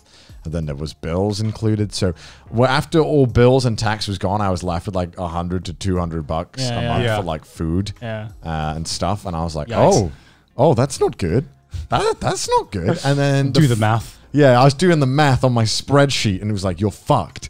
You're absolutely fucked. And so that's Just put in a spreadsheet formula. It just Conclude- comes out, you're fucked. Conclusion, you're fucked. so that first month I moved there, I was like, I really wanted to change my content up as well because I was doing strictly like Black Butler based stuff yeah, at the time, and I was desperate to get out of that because I really didn't want to keep doing that because You'll burn out of Black Butler. I fucking started hating it, and the viewers were really obnoxious at times as well, and so I really wanted to make this content work. And as you guys know, normally when you try new stuff on YouTube, the first few times you do it, it isn't perceived well. Normally people are a bit hesitant about it. At least it was quite drastic at the time, for me at least. So I started doing new content and I was working my ass off and none of it was getting views. And I was like, oh, I'm going to go broke. I'm not going to be able to... I'm in danger. I'm like Chuckles. Yeah, Chuckles. I'm like, yo, these next 4 videos, bangers, 100% bangers, dude. Yeah. This is my new content, new me. This is where I'm going to turn it all around. Yeah. And then they all bombed so hard. And I remember, like, how hard are we talking? Like, I was averaging about in 24 hours, I was averaging about 25k views at that time to 30, which is not. Wait, was it? well, I mean, how many subs did you have at the time? When I moved to London, it must have been about 200k. Okay, that's I decent. think I was That's not averaging bad. anywhere between 25k to 50k views a video in the That's first decent. week, Yeah. which was fine. Yeah. And I remember these videos all came out and they got like 8k. And I checked like the ad rev and it was like $15. And I was like, I'm getting $15 a month for like from these videos. I'm gonna go fucking broke, man. And then fucking Amino come down being like, hey, you want $200 for a sponsored video? And I have like no fucking choice but to take it because I'm actually gonna like be homeless if I don't take it, or I'm gonna have to ask my mum for like, hey mum, can you spot me? Like, I don't want to do that. Like, I don't want to ask my parents for money I love how Amino is every man's first sponsor. because they fucking rip you off, man. Yeah. They pay I remember they people were my nothing. first sponsor. They know as how well. to slide in, bro. Yeah. Because their whole tactic is going after channels that have like are up and coming, that don't know any better. Yeah. Because I know they gave people who gave them a 1 million view videos for $15. Yep. What? $15 because they don't know any better. It's crazy, and Genius. it's just genius. It is genius, And but still it slimy as moves. fuck. It's slimy, as Completely fuck, slimy. bro. So 100 slimy. genius. And and then luckily, those videos later on started to I started turning it all around maybe 3 or 4 months later, Right. and it started to really pick up the new stuff, and I started getting an audience. But man, those 3 months where I wasn't picking up were the scariest 3 months of my life. Oh, yeah. Because I thought I was gonna I've never tried super fucking hard at something in my life and failed. And I thought like, fuck. I'm a winner. Because I'm fucking psychotic when I want to get something done. Like I was working like I think stoic is the word you're looking no, for. psychotic. I was a fucking relationship. You're past stoic. I It's was psychotic. I was like Yeah. a relationship vlogger, bro. I was on full psychopath mode, bro. I was working easily like 12, 14 hours a day to get Jesus. this shit working. Like Right. I didn't have any time for video games because I was like, I need to make this work. Yeah, Like, yeah. And like it just wasn't working. And I'm like, what am I doing wrong? And then it was probably because I was probably too invested in it. Probably didn't help, right? Yeah. Because I felt that every single video I was going to make could make me fucking homeless if I fucked it up. Yeah. So it was like, fuck. Not only am I overly invested in this because I really want it to succeed, I'm also gonna go fucking homeless if I don't get this fucking working. Yeah. And it's like I see it with streamers as well when they're like, I'm a stream 12 hours a day, and I'm like, that is. Bro, I don't know how streamers do it, man. Streamers is a skill set that I could never understand and I could never do, no matter how much I try to. I think work it's your through personality, though. It has to be because your I think I could, personality. if it was my job, I think I'd have no problem streaming 8 hours a day. I would have massive problems. I don't think I'd have. Yeah. I just want to do other shit. Like I could do it, but I'd prefer to do other shit. But Yeah. I've very quickly noticed, like, we talked about last week about how I've been getting into VTuber streams and whatnot, and I have a lot of like IRL streamer friends as well who can, Yeah. like, some of them can go like 8 to 12 hours a day, Yeah, like, yeah. no problems at Yeah. all. I've noticed that, like, with streaming, it really is like YouTube, where anybody can start it, but not anybody can do it. Yeah, Right? Like, yeah. you really have to be built. It It's takes stream. years of fucking up. It Yeah, I does. think, It and, does. and also the right personality. Yeah, Yeah. because people come into YouTube thinking they can succeed right away, and what they don't like. YouTube is not about making one banger videos. If like the way I see YouTube is that if you make enough videos, eventually you're gonna get one that's on the algorithm. And I've Yeah. seen so many channels that just have like have like 1,000 views in every video, and then one video gets like 200, 300, sometimes 1 million views, and they just can't recreate that.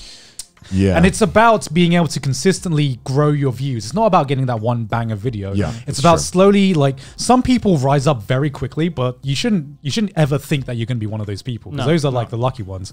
But I believe that if you play your cards right, and if you know what you're doing in terms of marketing on YouTube, there is a path that you can take that is sustainable growth. Yeah, YouTube to me isn't about getting 15 minutes of fame and then you've made it. It's about getting 15 minutes of fame every day. Yeah, consistently. It's, you know. Yeah, it's about making 10 videos that are good and are growing consistently and never stopping. And that's why burnout exists. It's because once you finish one video, you have like a day of rest and you realize you got to do it all over again. No matter how good the last one was, it doesn't matter, because that's not going to be like you're not a movie. That's not going to pay your bills for the next 10 years, right? Yeah, unfortunately. Okay, do you guys remember an exact point when you just kind of realized, like, you know, when you start off YouTube, you're like, I can do this forever. Yeah. Making videos, talking about anime, fucking easy. This is like the dream job. I can do this forever. Yeah. Did you ever have a point when you're just like, man, what's the end game of this? Like, what am I doing? But like, you know, when I worked at McDonald's, I didn't think like, yo, what's the end game of this? How many McFlurries do I got to make? But like, did you ever think, man, how much longer can I keep just making McFlurries? You know what I mean? What is their after shop manager? Like, what's above that? Dude, the moment I started working at McDonald's, I was like, I want to leave here so fucking bad. But I really want that new Xbox. But I really want to fucking. But that's the end game, right? That's the goal. That is an end game. Xbox is the end game. Yeah, that is the end game. I guess it's hard because I think what I want out of YouTube changes constantly. Yeah. I think right now, I'm in a place where I think I'm the best where I've ever been on YouTube, and I think I've got my mental health at the best place where it's ever been on YouTube. I really do separate it, and I really do take care of myself, which is weird because I got a comment on a few recent videos of like, is Connor doing okay? There's always those comments, and like, is Connor depressed? Yeah, and it's weird because it's like, dude, like if I am more, it's probably because I'm more real in the videos, if anything. Like I've stopped caring about if I look kind of annoyed or depressed at any points. Right? Yeah. Like maybe when I'm directing someone or doing something like that. Like you don't have to bother with like the business smile, right? No, I just kind of like now I just turn on the camera and I just literally just do me, and I feel like it's being received better than ever. Yeah. Right. And it's hard to do that, but also I think because I've gotten such a good control over the separation of job and like you know what I'm doing. Like when I went away this weekend, Niigata, I did not think about YouTube for one moment for like 4 days. Yeah, I had to upload a video at one point, but that's literally just one point in the evening where I schedule it, and I just that's it. Like I just don't think about YouTube when I'm not working now. Yeah, and I don't know how I managed to do that because I remember there was a time when like I said in London, I could not turn it off. Like I could not stop thinking about YouTube. Everything was YouTube. Like, what am I going to do next? What's the new idea? What's this new thing? Because I remember you messaged me a couple of days ago when you were still up in Niigata, and we had like a really brief discussion about it. About how Connor was like, "Is it bad that I'm starting to care less about YouTube? Not in the sense of like I don't care about videos, but it doesn't take over my life as much." Yeah, I will get back to your question later, but I guess because it's weird because my whole YouTube career, if you will, I've always thought about it. Yeah. Always. Like, I don't stop thinking about it. And I'm like, is it bad that I have large periods of time, like 2-3 days, where I can just not think about it? Is that bad? Like, I don't know. Am I a bad YouTuber? No. That's like, healthy? That's healthy. Because that's what I'm trying to do. Right, I haven't been able to achieve that at all. Right. I think throughout my YouTube career. Really? I think that's my problem. I think like I wish I could tell you how I did it. This year especially, I think I've been like close to burnout around like fucking 10 times. I feel bad. You've been really bad this year. And I think it's just because this year you guys. you suck this year. Fuck you guys. I can definitely tell when I'm around you that you're like I can feel that you're stressed about it. Yeah. And I think that's just because normally I'm used to a change in environment or a change in break. But just because of like the global situation, we've not been able to travel. Lockdown has just made it like 10 times worse. And I know like I've gotten a few comments recently like, oh, Gant's uploading videos less. What's going on there? And it's like there's nothing going on. I'm just staring at a blank. That's the problem. Because the thing that really stresses me out is this notion that if you don't upload, like in the viewer's mind, if you don't upload, you're dead. Like everyone's thinking either he's dead or man, he must be working on a banger video, right? he must be pulling all his time into this fucking banger video, and it's just sometimes that just makes it more pressure. Right. Like especially if there's a long break, that man coming back with just another of the same upload I've been doing before just makes it really difficult. That's one thing that I guess is like the good thing about having a schedule, or like good thing about having a time frame of like, okay, it's been however many days, I have to upload a video, right? Because that expectation gets completely thrown out the window. Yeah. And then when you do release that banger of a video, it's a pleasant surprise, right? You're like, oh shit, my man was able to do this in the same time frame as a regular video. All right, I see you. Yeah. Because I know it's an unhealthy mindset, but sometimes even when I'm on holiday or even when like I'm like away, I'm secretly thinking to myself like, this could have been time that I've used towards doing something with my channel. That's like a big no in my mind. Yeah. When I go on vacation, I don't know how to switch that off though. Yeah. Like, I really don't. I guess.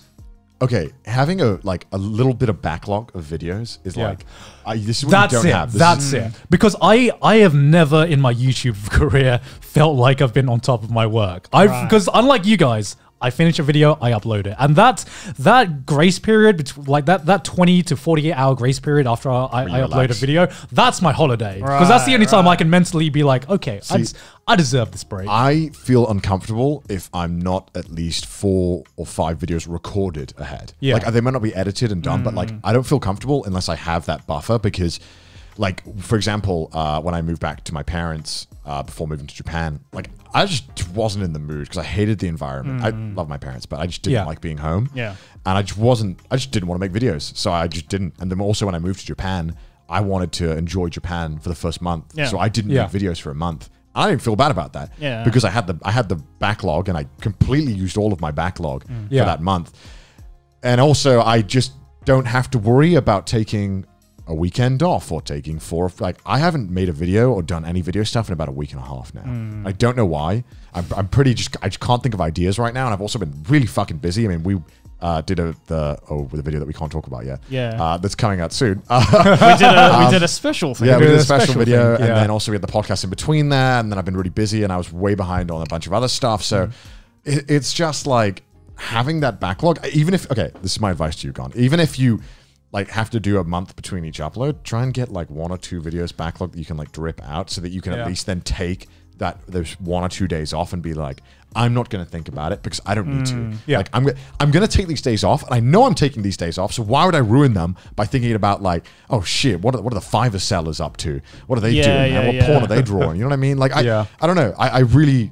It's difficult. I guess because I fucked it up so many times that I've learned now. I feel like I'm on like the extreme of that because, say for example, like every AEX, which is in July, I usually go to America for like. Makes me sad and remembering. I usually go to America from anywhere between 1 to 3 months, right? Yeah. Because I'm going around, I'm visiting places, whatnot, and so I have to make a backlog, right? I mean, I could technically just make videos while I'm at Aki's parents' place, but that would be fucking weird, and I don't want to use my time on holiday because it's technically a holiday to fucking worry about work. So 2 months before that, I just grind. I grind like fucking crazy, and I make like legit 2 to 3 months worth of videos ahead. I don't know how I do it. That's like something I have. That's a world I have never heard of. Dude, last year I made 12 videos ahead. I wish I could be that ahead, man. I wish. And it was I like wake up and I dream of that moment. And it was great because for those 1 to 3 months that I was away, because we also went to like Europe and stuff, and like I went to go see you, and I went to go see all my friends in Europe and all my friends in America. The thought of YouTube was just completely gone. I turned back into just regular Joey for 2 months. Yeah, and it was so liberating. But it's a double-edged sword, right? Because when you're not thinking about your job or doing YouTube for that long, and you come back to it, it's like taking a gap year at uni. It is a little difficult to get back into. But you also might come into it more refreshed than ever. Oh no, that's what I mean. That's why it's a double-edged sword, because it can easily be either one of the two. You can either come back and be like, I have like 20 new ideas, or you can come back and be like, fuck, I don't want to do this. I think the point that was the biggest turning point for me was getting an editor. Like, oh yes, and I know that you always think that like YouTubers are always like, man, but I've just got this touch to it. And I'm like, no, you're fucking wrong. You are actually just wrong. There is someone who could do it better than you because that's their job to do that. They can do it better and faster. Better, faster, and guess what? You have free time now. Yeah. You know what that's like? You never had that before. And I sucked at editing. Yeah. I fucking I mean, suck. Gaunt talked me edits- into... Yeah, I convinced Joey to get an editor. Yeah, because because up until less than 2 years ago, I was editing all of my videos. Still. and like I remember back in the early days of YouTube, people used to be iffy about like viewers used to get like pissed if you had an editor. Yeah. But not anymore. I'm glad that it's changed. Yeah, And, well, it's like yeah. sponsorships, right? It's Yeah, just yeah. grown to be 'Cause- like accepting. the way I see it is that I've gotten better editing, and now I have more time to make better videos, and I can Yeah. make more ambitious videos because I'm not the one. Because the worst thing is that like I want to make this video ambitious, but I don't want to add more work in post for myself. So it was always like you would always limit yourself Yeah. because Yeah. you're like I don't want to have to add work. See, see that's okay. This that's, is again that's, this psychopath. This is my problem. Because I'm apparently I'm a fucking workaholic or He whatever. is. You are a workaholic. Just I don't know. Like I just want to feel ahead of my work for once in my life, and it's really hard because I don't know. You're Even too if- hands on. Yeah, I am too hands on. But even if I have an editor, I need to learn how to just see what the viewer sees, right? Because every time I get an editor or every time I come up with a finished video, I can always be like, I can make this better. I can improve this by an extra little bit, and I always end up doing it. I guess that's the bad thing about being a perfectionist, right? Is that like you're never satisfied. But I mean, you could argue that maybe that extra touch you do put in is the reason why you've done so well. Yeah. And, Yeah. you know, why everyone comes to watch your videos on anime, right? Maybe it is. Maybe it also it wouldn't fucking matter at all. Yeah, I don't know. This is just my Why gut. don't you test though? Why don't you do a Yeah, test? test it out. Just let Alan Just do take the first all of the draft. editing. Yeah. Because it will fucking kill me. But this is the thing. You But gotta like, you gotta let go of it. You gotta let go. Here's the thing, right? Because it's not just about one video. Yeah. It's as we know, you can't get enough metrics or enough analytics of one video.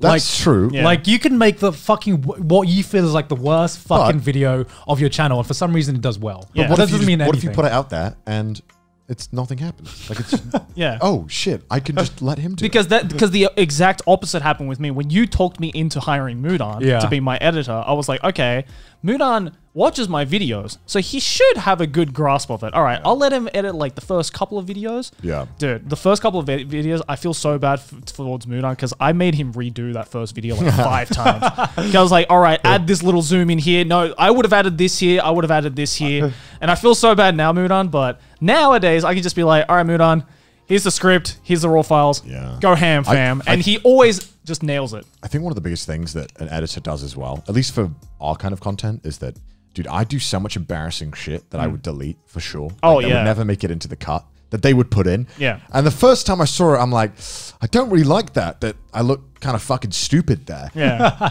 And then after a while, I'm like, I guess that's kind of funny and it adds a bit of charm. So now if I ever work with anyone who edits my videos, I'm like, please make me look as stupid as fuck. Make me look so fucking dumb. Yeah, Like, yeah. Please poke fun at me the whole Go time. full monkey brain. Yeah, mate, just poke fun at me because, like, I mean, that's what's funny, and now I find that funny. You know? Yeah, yeah. And, yeah. But It's very British self-deprecating very humor. much so. Yeah. But I also like now, because I work with multiple editors now. So like I always just tell them now to just throw in as much of your personality into your editing as best as possible, because I feel that like the landscape of YouTube editors has kind of changed in the sense that now YouTube editors have almost become their own identity in Yeah. a video, where like, you know, like perfect example is like Game Grumps, for example, right? Yeah. Like Barry, the first editor, was just as much of an important aspect of Game Right. Grumps as Yeah. the hosts were. Right. Yeah. And I feel that like with a lot of YouTubers, their editor is kind of just become another part of that Yeah. person's like personality, right? So Yeah. I feel it just completely makes for a different type of video, but Yeah. also makes it really unique at the same time. And I guess that's why I'm having such a hard time letting go, because I feel like what I do is I put my personality into, like, I let Alan do like the hard, like most of the work, and like the other 5% is just me in, like, I'm self-inserting myself into my videos. But I Yeah. feel like it's because of that you know, people know me, or like why I stood out in the first place is because my videos are very personal, and it's like my personality reflected not only in like my scripts but my editing as well, and the way like I edit But I mean, jokes. you and Alan have known each other for so long. Oh, right? yeah, yeah. I feel like Alan would have a good grasp of your. He type definitely of does. personality, He definitely right? does. There are some videos that take no effort at all for him to edit. And there's some videos where he's just like, I don't know what the fuck I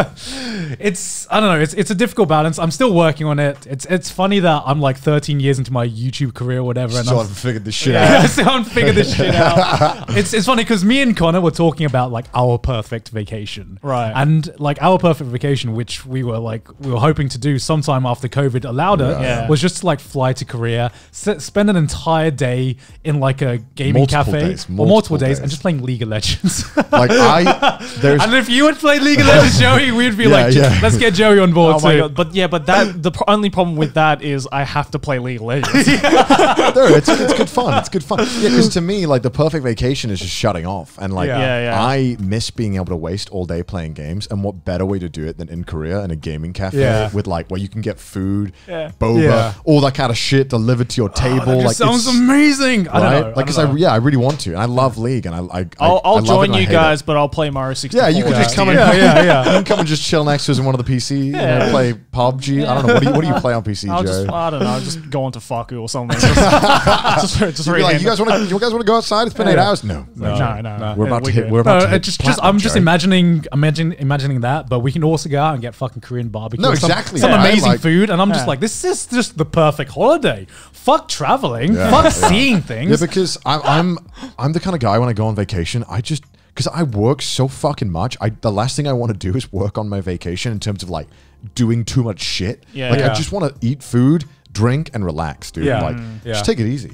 Like I like beaches, but I mean I normally I like good hotels as well. I mean, that's why, like, whenever I go on a vacation with Aki or I go on a vacation with, like, my friends, I usually let them decide. Yeah, the yeah, plan. same, Yeah, same, yeah, And same, I just same. kind of tag along, being like, I'm down for anything, man. Like, if Yeah. we want to go sightseeing, cool. If we want to just drink, cool. yeah. Yeah. I'm very hands off with my vacations. Same, I same, just same. if there's a schedule, I'm like, no. This is already a turn off right now. Yeah. Oh, I just love food. Where are some places, though, that we've been thinking to go once COVID is over? I mean, we mentioned Korea, right? Yeah, I would like to go to Korea to just spend a Is few that, days like, in at the- the top of your bucket list right now? I in mean, terms of right now, countries? because it's just easiest to get to. Yeah. Yeah, it's, And- like, less than an hour by yeah, plane, right? yeah. And I remember going to Korea like 2 years ago. I think I've never Yeah. been either, yeah. it was actually like Seoul was just very much like Tokyo, just less busy. And I very much enjoyed the vibe, and also the esports scene was massive there. I went there for the League of Legends Grand Finals. We both love watching the League Yeah. of Legends Yeah. Worlds soon. Yeah, that's starting soon. But yeah, I flew all the way to Korea just to see Fnatic get decimated. But the experience was fucking fantastic, man. Like, like the team I was actually cheering for got fucking destroyed. But just going there and seeing this massive jealous. stadium, like the noise that they made. Like I've been to a football match before, but I still think the energy of this like stadium watching a fucking video game was like 10 times more intense. So Oh yeah, Yeah. I mean, like I've seen clips of sports commentators versus esports commentators.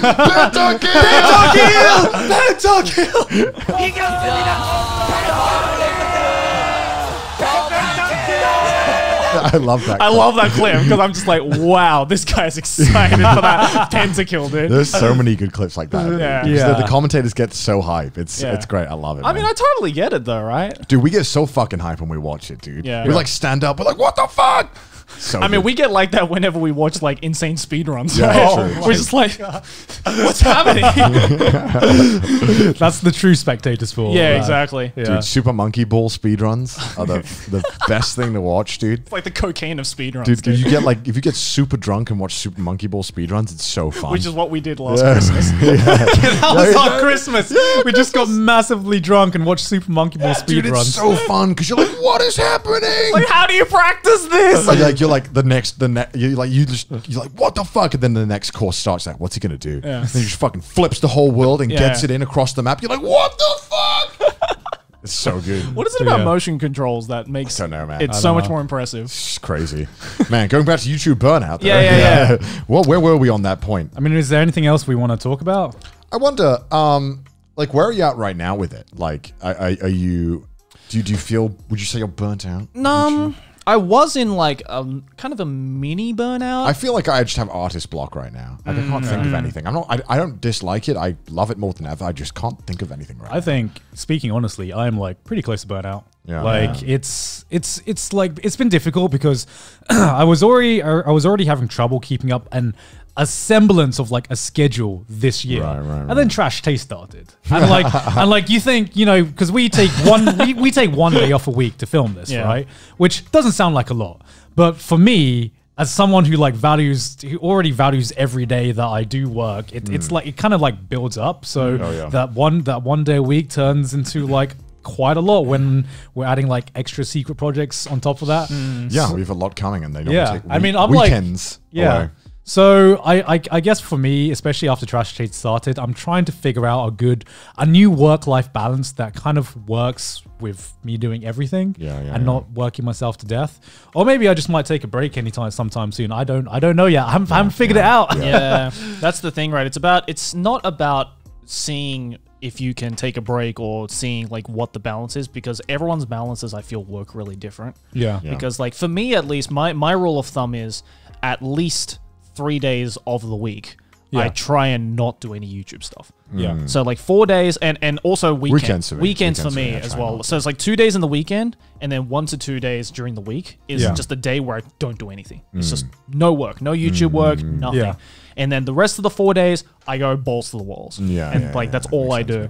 But like, of course, it depends on my schedule, right? But I feel that like, because before, when I was in like that really, really like deep burnout, I wasn't going out at all. Like, I wasn't going to see Definitely anybody. having like a social life is like really important to not feeling like you're trapped. Yeah. And I think definitely for me, like AX and conventions in general was such a huge like mini vacation. It's so refreshing Yeah. when you go to a convention. Because and we just didn't get that this year. I know, which is why I think everything's just been exasperated, right? it was awful. Yeah, because I remember the last AX that happened, so 2019, I distinctly remember the week before AX, I was working so much that I thought like I was just ready to like fucking start crying and like collect. So I'm just like, I can't do this. And if that AX hadn't happened, I like at that time, I don't know what I would have done, because I think I would have been way too burnt out. Because I'd burned myself out so much so that in the anticipation that I could enjoy this thing and have the vacation, and luckily it was great. I had a fucking great time. Yeah. And yeah, it's been weird now because we don't have any of that. And I remember I was speaking to Emily, and Emily was like, "When's the last time you took a vacation before the Niigata one?" And I was like, like an actual vacation? I think it was like 2 or 3 years. Yeah. Never took a vacation. It was just like maybe a weekend trip that was like a little getaway for like 1 or 2 days, but not like an actual vacation. It actually been like 2-3 years plus. I actually don't know. Yeah. Because I never would.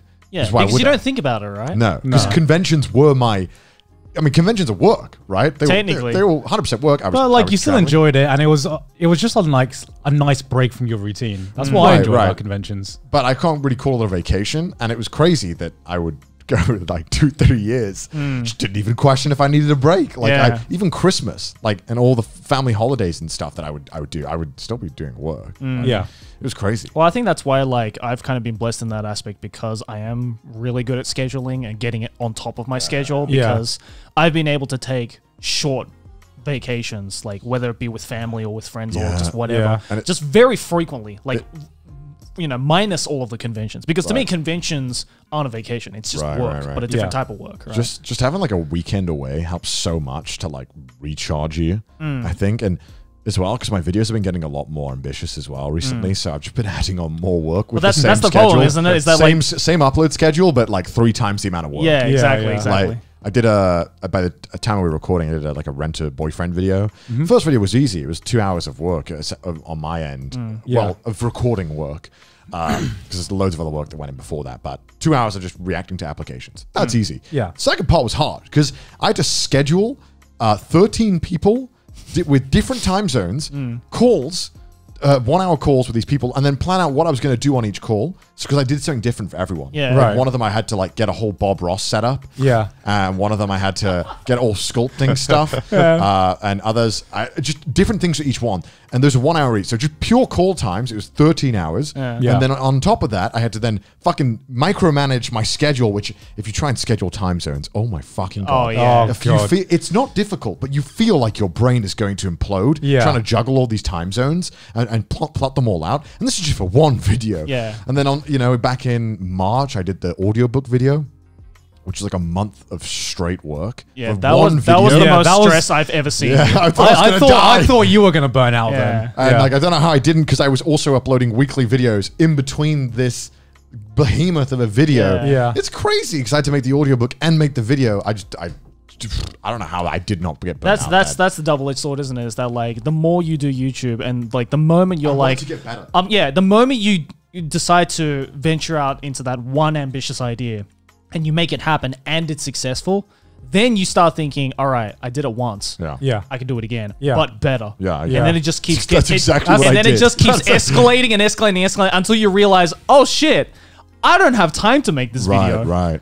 And It's either going to suck or I have to sacrifice other ideas. It to kind get in of it kind of sucks when you reach the point where you make a banger video and then you think, man, how am I going to top this? And if I'm not going to top this, what's the point of trying? Yeah, you know? exactly. the way I see it is that like the videos that I put out most often are the standard videos that I hope people enjoy and that they like buy a bit of time. Yeah. And then every now and then I like to just hopefully think that, right, these are the banger videos, the ones that yeah. like really blow people away. But I hope that in between then the videos that I do put out like keep people engaged and Yeah. enjoy Yeah, them. but that's hard, it's I hard. think it's kind of bittersweet when you do bring out that banger video and, then you it have does to upload- amazing, and then Yeah. you're like, all right, I have to upload a couple of throwaway videos, but then the throwaway videos do just as well. Yeah, And so I'm just like, okay, Yeah, good. yeah, yeah. I can literally do anything, and it'll be Yeah. all right. By throwaway videos, we mean videos that take very little time in comparison. Like to way others. less time to Because the the thing that you have to get around with being a YouTuber is that the effort you put in a video doesn't like hardly ever equates to the views it gets. Never, No. never. There's no correlation to that. And, the people may notice how much effort you put in X videos, but just what YouTube cares about, the metrics, the money you make, does hardly gets affected. Oh yeah, It's all idea based, right? Yeah, it's yeah. all about, do you have a better idea? Doesn't matter how Yeah. you execute it. Do you have a better idea? If Yeah. you do, we'll pay you more. Yeah, exactly. It's unfortunate, but I think I've just come to accept, and I'm totally fine with knowing that maybe my video that I put 2 months of work into won't do well. Yeah. I'm just happy that I did it because I Yeah. I can at least be like, I'm capable of this. It looks Yeah. good on the resume. like right? yeah, if you up like I'm working on a video right now where I was a Fiverr seller for like 2 months, and it's all done now. But that's 2 months of work, and if that video bombs, that's going to be pretty sad. I'm gonna cry. That's going to be pretty fucking sad, isn't it? Because I put 2 months of fucking work Yeah. into And then that. afterwards, you do a video that takes an hour Yeah. to make, and you'll And be it like, does- they'll get just does as many 10 views. times like even better sometimes. That's right? YouTube, right? And I think I've just come to accept now that I'm not doing it for the views. I'm doing it because I want to make these videos that I think are cool. Yeah. That's pretty much where I've gotten to now. Yeah. I think Trash Taste has been great because it allows me to just even more further lean into that mindset of I don't really care because we have Trash Taste and Trash Taste gets more views than most of my videos and it's just me chatting shit for 2 Yeah, hours. exactly. Yeah. So I gotta not give a shit about the views. Yeah, Like, yeah. I've definitely started to care less on my main channel. Trash Chase is Care less about the views. Care less actually. about the views. Yeah. No, You're just like, I don't give a fuck about my channel. Trash Chase has very been like bittersweet just to Yeah. see like how much effort we put into our videos on our own channels. And then we come in and chat shit for 2 hours and we're like 1 million views It's like- for like 2 hours of chatting. And I'm just like, it's what am I doing right and what am I doing wrong? Like, It's like, hold on, 1 million views and there's only 3 cuts in the video? What's happening?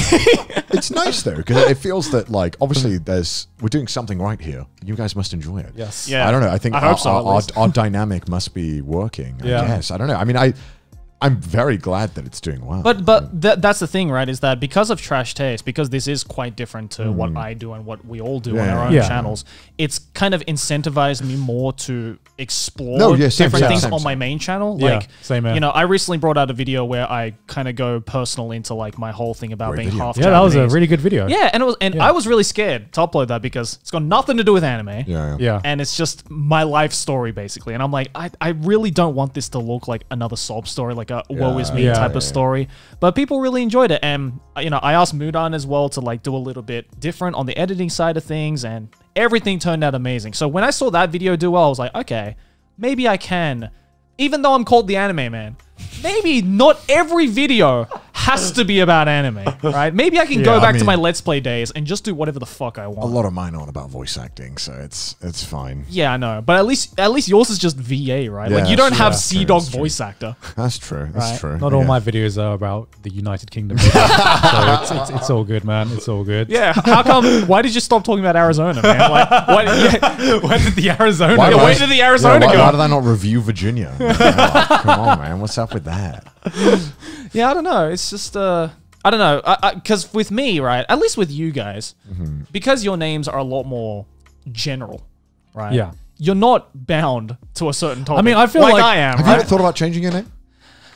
I have, in a sense, yes. Actually, a number of times I thought about it. Like when I was still doing Let's Plays, I thought about changing it just Yeah. because, first of all, half of the games I play aren't even anime. Right, And second of all, I'm uploading like 5 Let's Plays in a week and 2 anime videos in a week. yeah. So I thought, is there really a point to call myself the Anime Man? But at that point, now the Anime Man is just a brand.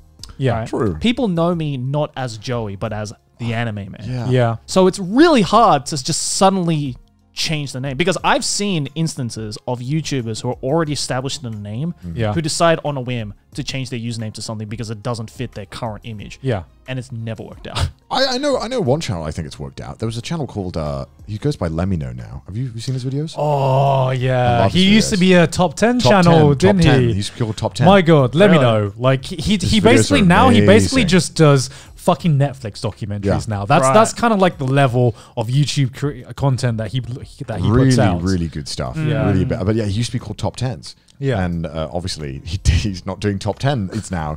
I think he might do them every now and then. I don't think he does though. Right. But yeah, he changed his name, and I Yeah. remember being like weirded out at first. I was like, what? Why? Yeah, But yeah. now you don't give a shit. Yeah. Yeah. But that's the thing, right? I feel that is just a really small handful. True. Yeah. Where most of the It's- time you're just like, oh God, why did their name change? And You'd why are they basically be making- resetting all the SEO. As Yeah, well. Yeah, why are they yeah. why are they making completely different content? I didn't sign up for this shit. Yeah, I mean, like respect to anyone who has the balls to do that, because I wouldn't be able to get away from like my brand that I've built up Yeah. over this entire time. Right? You know, That's like if, for example, right, like you took away VA in your name, Yeah. right, and you just turned into Sea Dog. I don't think it would change anything. I don't know, man. I think it might. I think it's more like if you just change your name to like Connor. Yeah, true, true. Yeah. That's why, but that's the reason why, like, for me, for example, I want to, like, say on Trash Taste, right? I just want to be established as Joey, not Yeah. as the Yeah. Anime Man, right? Yeah, yeah. Right. Because I exact- feel that's a completely different side of me. Yeah, because in the you're Gaunt in the clips, aren't you now? Right? Yeah, yeah. Because we had a discussion when we were making the channel. We were like, so in the clips, are we calling us the Anime Man? Yeah. Did XX thing, or like Or did just Joey? Joey. Yeah. I think I was of the mindset of like, okay, well, it's a podcast and it's very personal, and we're probably gonna be talking about personal things. I think it should be Connor, Joey, Gaunt, Yeah. etc. Yeah. It's like, and not to say that we don't mind you guys calling us by our usernames, right? Yeah. But I think the end game for Trash Taste, at least in my mind, is that I don't want to be known as the Anime Man, Gigak, and Sea Dog. I wanted us to be known as Joey, Gaunt, and Connor of Trash Taste. yeah. The boys. The boys, right? Man, Yeah. Because, dude, I remember I wanted to be able to like, because I have all these fucking cool stories that are fucking useless to me. What am I gonna? When am I ever gonna get mileage out of the story? When am I going to monetize my stories? Right. Come on, let's just- exactly. let's just commoditize it. Let's just commoditize my entire fucking life. Well, no, dude, I love telling the chess story because that's such a fucking cool story, and I never get any use out of Yeah, that. yeah. And also, people just like, I don't know, it's like adding layers to like, to me, I love it when I get to learn more about a creator and like their personal side and Yeah, what they yeah. actually like. Yeah. And like, I think that, I don't know, I'm just gonna fucking say it. I love fucking talking. I love talking. I just won't shut the fuck up. I mean, I would argue we wouldn't have a podcast if we didn't like talking, True. right? That's true. That's why. That's true. That's why I can stream just chatting for like 4 hours because I'm a fucking psychopath. I guess I just won't shut up. I have too many stories to hold. I just want to keep fucking chatting shit. yeah, No, yeah. I don't know. I love talking, and it's great being able to. I love talking about YouTube as well. So I think it's such a Because you never get the opportunity to do it. Yeah, you never, because all of our friends, all of our family, they don't know what the fuck we do. Yeah, and I could talk about it with you guys, but I pretty dominate every single conversation we have off the podcast. You know what I mean? So it's nice to just talk about it here, and then we can just chat shit like poopy poo poo stinky, in private. We're sorry for anyone who got into this podcast thinking it was going to be like an anime exclusive podcast. Yeah, because I know on the I think you two were worried about that, and I was like, no, dude, I want it to be fucking like chatting. I don't know. shit. Like Yeah. I wanted to be like mix. eventually. Yeah. We start off as an anime podcast, right? And then Because we that's what know eventually from- grow and out then of we can that. eventually dude. Yeah. maybe start tensioning out. But no, right from the get go, first episode, we were like, I'm glad. let's I'm not talk glad. about any Japan. anime. Let's Japan. Let's go. talk about Japan. Yeah, but we're really glad that you guys have like kind of stuck around and just enjoyed us chatting shit. Like arguably more so than us chatting about anime. Yeah. I wonder. Going back to the previous topic, is there like, because you hear a lot of advice that YouTubers give to people. I think a lot of it's pretty shit. Let's be honest. A lot of it's pretty fucking Like how awful. so? Like, I mean, don't give okay, examples okay. necessarily, but like how are they shit? Right. There is there's generic phrases that YouTubers say, and let's be honest, we say it because it's fucking easy. Like You mean what I'm going to call like the convention panel give me answers. give me the most stereotypical, and I'll say if these are the shit ones. Give me the most stereotypical answers on advice when someone asks you how to be a YouTuber. Just be yourself. Oh, okay, that is fucking terrible advice. Shake my head. Do you know how many people I know who are insufferable? I have so many mates where I'm like, listen, you're a fantastic fucking mate, but if you act like this on camera, no one's gonna want to watch. You know what I mean? yeah. You have a lot of mates. You're like, you just kind of come off as a dick. See, because for me now, I used to say just be yourself, right? Yeah, and just have fun with it. Have fun with it, But nowadays, I just make it a meme because I get asked so many times. So when someone's like, "How do you start becoming a YouTuber?" I just say, upload button. Click the upload button. Are we actually going to break this down? Should we give advice? I think why not? Because people want to know fucking YouTube advice, and we may as well like actually give good advice. Okay, how to become a successful YouTuber from right, Trash let's go. Taste. I feel like we say generic advice because there's I feel like the generic advice that we give is like the core of like it is true, the advice. but it's fucking useless to most people. It is useless because there's only so much you can say at like a half-hour panel. You know what I mean? It's one of those things where it's like, in the show when the old man gives advice and you're like, that's fucking dumb. And then 10 years later when he actually does it, you're like, fuck, he was right. That's pretty much the advice. Like, because you're like, it's completely useless to anyone starting out because that doesn't mean anything. Yeah. But when you've been doing it for this long, it is the core, like you said. Yeah. But the be yourself thing is like, I think that's the biggest like, cop out. It is a bit of a cop out because you're not yourself as a normal person. You're not a presenter. No one normally is a presenter or a personality who's made for like camera. You have to get that, and you do it by forcing yourself to act maybe a little bit more exaggerated than you normally would, right? And then over time, maybe you get way more comfortable, and that does become your kind of like default, right? I don't know, because like be yourself to me is like, I guess, less accurate than just don't try to be someone you're not. That's true. Don't change your personality. Like if you are going to play a character that is based on your own self, which is I feel like what like a lot of us do online anyway. You know what I mean? It's just like an exaggerated, perfected version of ourselves. That's what I say. I say like, imagine you on your best day, and that is you on every single one of these YouTube videos. That's what it should be. It whether or not that should be right, like should you be sad on camera and stuff like that, it's like, it's not really about that. It's think of every single best personality trait you have and show that. Like, make that come through.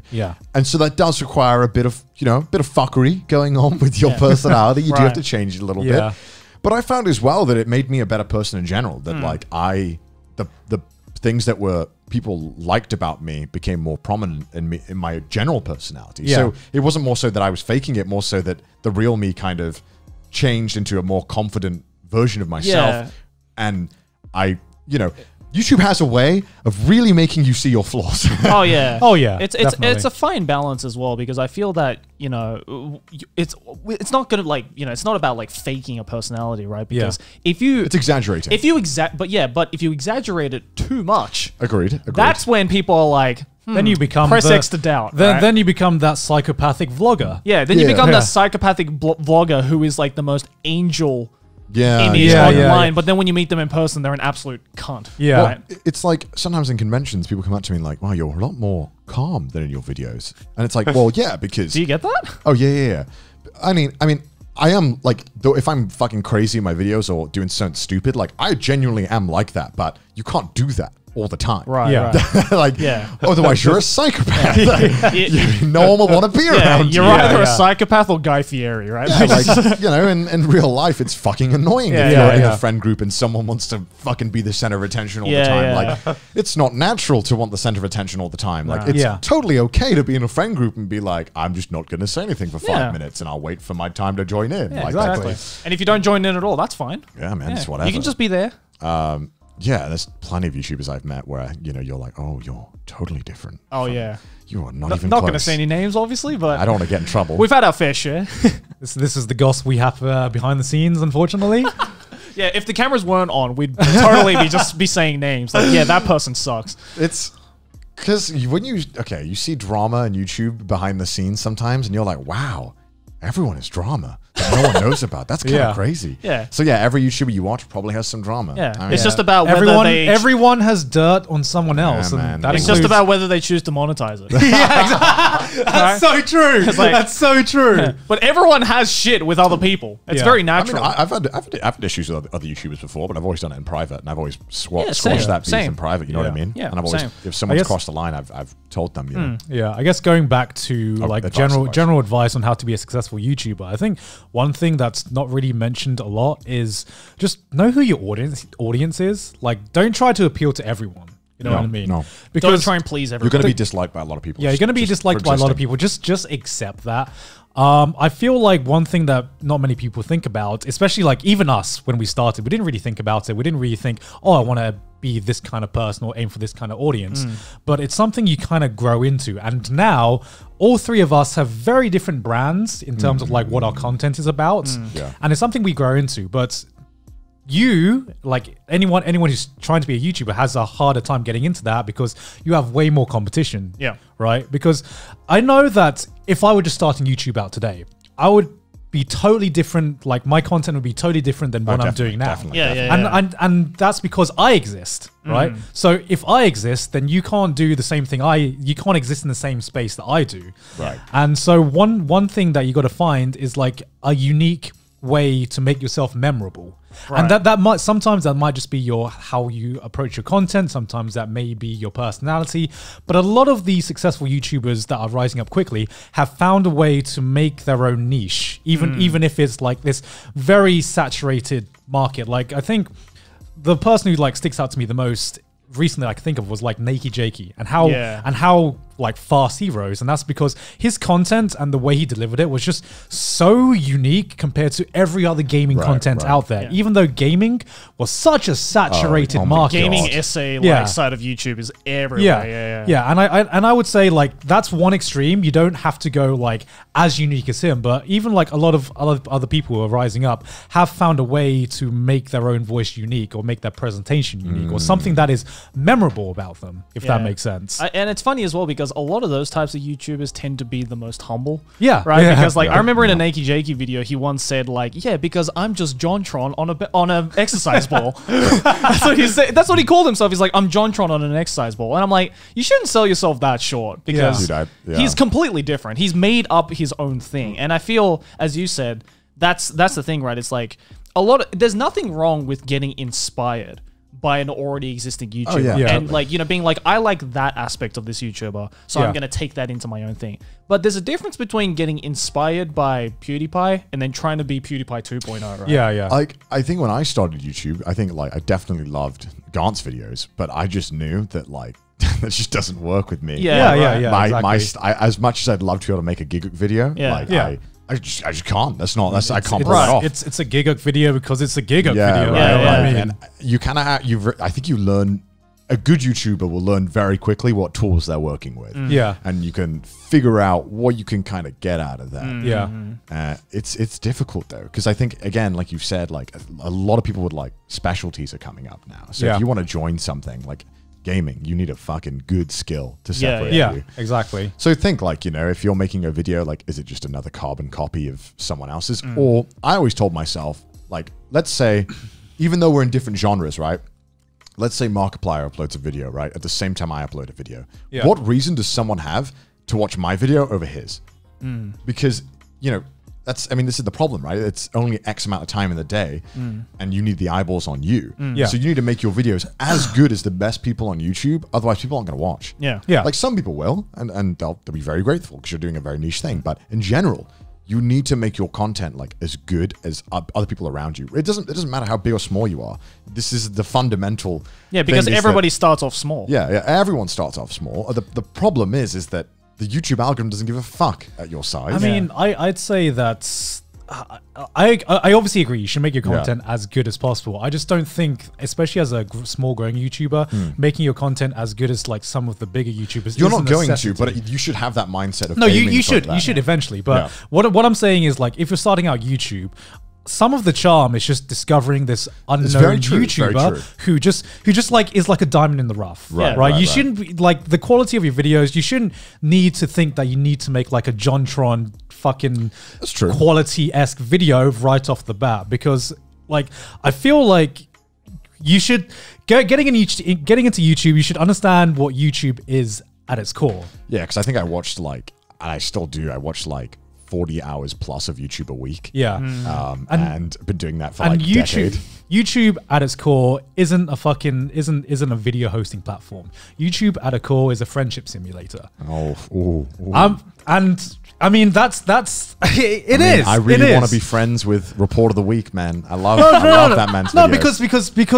because the thing is, a lot of the most successful YouTubers, you know what their personality Oh, yeah, is 100%, like, yeah. and a lot of the reason why I started watching like YouTubers big or small is because I like part of their true, that's personality, true, and there was some like even if there was someone I hated, Right, there was right. part of their personality or part of their content that I couldn't stop watching or drew me to it, right? And I feel like a lot of the successful YouTubers have been able to kind of like convey their personality into their content in some way. That's true. Now, that goes back to like being like memorable and stuff like that. Yeah. But you know, it plays into like parasocial relationships and all that, which is a totally fucking different for another time. topic. But if you're talking about success, like it's basically you the more like you can become successful quickly by just having people who relates to you as a person, and That's true. And that goes into, you can't please everyone because your personality is not going to appeal to everyone, but having your own, putting yourself out there, and if people like you or if people find part of you interesting and you can convey that, then you will grow as a YouTuber. It's true. I think unfortunately everyone can't be like ultra mega charming right off the bat. Like I mean, Yeah. like Report of the Week. I love that guy's. I love him, and that kind of personality doesn't come along often, right? No. That's just pure charming and like innocence. Yeah. Yeah. But you know, like, what if you have like fucking just a normal, medium, boring personality, right? Yeah. Like, I feel like I probably had like a boring ass Oh personality. yeah, no. at one point, but- All of our first videos were just like yeah, paper but it's like thin. developing that along as Yeah. you're finding your niche, like you said, like going into it, like knowing your audience. Like, Like- these are all important things. Like, you know, I was someone who was like this, you know, awkward, yeah, antisocial same, kid. same. And especially like as a YouTuber, I still don't feel like I've changed a lot. I just know that, hey, like if I'm gonna be when I realized, hey, if I'm gonna be a fucking degenerate, let's just like not let's just go all out. I don't Yeah, fucking yeah, give a yeah. shit anymore. Right, you know right, what I right, mean? right, Yeah. right, yeah. And it's just taking part of yourselves and just like going full throttle with it. Yeah, I don't that's know. true, that's I don't know true. because I agree, knew. I agree. Yeah, I knew like that's just gonna make you stand out. You know what I mean? Yeah. And like I'm not ashamed of being a fucking degenerate, and I'm fucking glad that I took that change in my content. You know? Yeah, yeah. Because it just made me like it just made me less embarrassed about being who I was originally, and like. Instead of being a quiet kid, I could just talk about all the shit I was like thinking about, right? Anime titties. Anime titties, let's go, baby. So bottom line, how to be a successful YouTuber? Be yourself. I Just guess, be yourself. I guess that's That's kind of like That's what what I'm it talking all about. goes back to. Because it's the core, right? It's Yeah. the fucking core It that is I'm the core. talking about. Where I can't normally I can't say this kind of answer in a fucking panel oh yeah, no, or a 'cause you fucking convention. bore everyone to death. Yeah. But you know, and I also think it's important to just upload, like just do it. Like, Consistency. I have so many friends who are like, I'm working on something big. like it's big, bro. I'm sure you all have this friend who's like, oh, I've got shit in the works. Yeah. And then it's like 2 years later, oh, it's coming. Yeah, it's coming. It's coming. It's bro. coming. It's coming. And then they upload it, and then they're like, that's it. I'm famous. Yeah. I'm done. And they like realize they have to do it Yeah, again. Yeah. The amount of channels I've seen that have more update videos than actual content Oh on their my channel God. is staggering. This is and it's that thing, right, where I think everyone who watches YouTube idolizes that YouTuber who uploads once every 3 months, Yeah. and it's a legendary Yeah. video, Yeah. right? But in reality, right, there's only a very small room for channels like that. Yeah. There's Yeah. only a select few who can do that. Yeah. And in reality, most of us have to just keep fucking uploading. Oh, That's yeah. just Yeah. how it is. Of Because a course. lot of us just aren't capable of putting in that amount of work into a video. Like, Yeah. I love, what's his name? Frederick Knudsen? What's his name? Oh, down the rabbit hole. Down the rabbit hole. Love his videos. And I don't mind how long it takes him. Because Yeah. that man must put in, I don't even want to know how much work he puts in. I love that Wings of Redemption Oh, it's video. like the 2.5 hour long. I've watched that like 4 times. Yeah. Like, I In the love same it. sense, you know, like The Right Opinion, for example. Right, exactly. Yeah. I watched his Fucking or 4 hours. when I was sick, I watched his 4-hour video in one sitting of his Nick Carter avocado video, my God. and I thought I was losing my damn mind watching this. But you know, again, it's a very everyone wants to be that channel, right? The really well respected channel that does Yeah. that. Yeah. But unfortunately, I think as a YouTuber, you'll know very quickly on if you can do that or not. If that's your kind of thing, some people can do that. A lot of people just got to accept that you're going to be that dude who makes one video every 2 days. Yeah. Like, and there's nothing wrong with that. Like, Yeah. just Yeah. embrace it. There's a space for that on YouTube. Yeah, there's a space for everything. If you've got to make slime videos, don't. I'm kidding. I, for one, love the slime videos, to be honest with you. When I discovered that like a week ago, I was like, okay, You know, okay, kind of like it, not going to lie. you know what the biggest pitfall I think a lot of YouTubers fall down What? is that when they get one successful video series, they're like, make 10 of that. Do it again. Make 10 of that. Do it again. And I think You this- mean every top 10 channel? Oh my god! Like you meet people and they just make repeats and repeats of the same video. Yeah. And you've got to realize, like, if that's the only thing that's pulling people in, you haven't made any other foundation to keep people engaged. Yeah. Yeah. You're So going when to be that pigeonholed. stops, yeah, Yeah. when that stops, eventually you're gonna get fucking bored of doing it. Yeah. You're kind of got not really anything else. That's why, like, you're gonna burn out eventually, Right. like we talked about. Putting a foundation is actually really important, Super and it's important. something that most people don't think about because Yeah, most people would just want to get as successful as they can, more as views, quickly as more they can. views, more views, and Yeah. it's like I've been doing the cosplay series, and yeah, I've done a fuck ton of those. Yeah. but I do one of them about every 2-3 months. Yeah. So they're really well spaced out, and it's really important to just make sure you're diversifying it so that Yeah. I sound like a fucking business meeting. Right now. Make sure the synergy of your uploads are diverse enough to get the cooperation. I mean, that's the exact problem I had with Answer Me Senpai, right? Like, I Yeah. haven't done one in, like 7 months, 8 months or something. And people, Yeah. to this day, ask me, when's the next Answer but when Me you Senpai? bring it out, people are going to be like, Yeah. hell yeah. When I do it, eventually, maybe, it's going to be great, right? Yeah. But the reason why I stopped making those for the longest time is because that's exactly what happened. It was really successful the first time, and I was like, Yeah. I'll do it every week. Just do Yeah. it over and over Okay. and over again. I've made like 60 Answer Me Senpais, right? Yeah. And now at this point, I'm like, I want to do something else with it. I just don't want to like upload another fucking Q&A again because that's Yeah. essentially what it is. It's just a Yeah. fucking Q&A. Yeah. I also just want to just make sure people know that at the end of the day, we're just fucking dudes who talk shit in front of a camera. It's like not a big deal. Like, why do people get like people with 10,000 subs start getting egos? And I'm like, bro, my job is literally me being a clown. I do not think you're hot shit ever. talk about I don't know why people do that either. Talk man. about Japanese cartoons, dude. That's sad. Yeah, dude. Like, dude, come on. Fucking know your Yeah. place. Jesus Christ. It's like it blows my mind how you see like some of these channels, like you see like, dude, you'll see like reaction channels, and they're like, I'm kind of a big deal now. I'm kind of a big deal. It's like, bro, Bro, like chill, like Like, chill. what? I see the shit you're posting on Twitter. I'm just like, bro, just stop, man. The Just stop. audacity of this man. It's just insane. it's just like there are like a few channels who could be complete assholes, and I'd be like, Yeah. I'm still gonna watch, dude. You're fucking god tier content. Thank Yeah, you. yeah, Like, yeah. You deserve a good dick sucking. Yeah. But most of us are shitty YouTubers who don't make anything, so don't get an ego. We don't do anything impressive. Yeah, Yeah. you're not.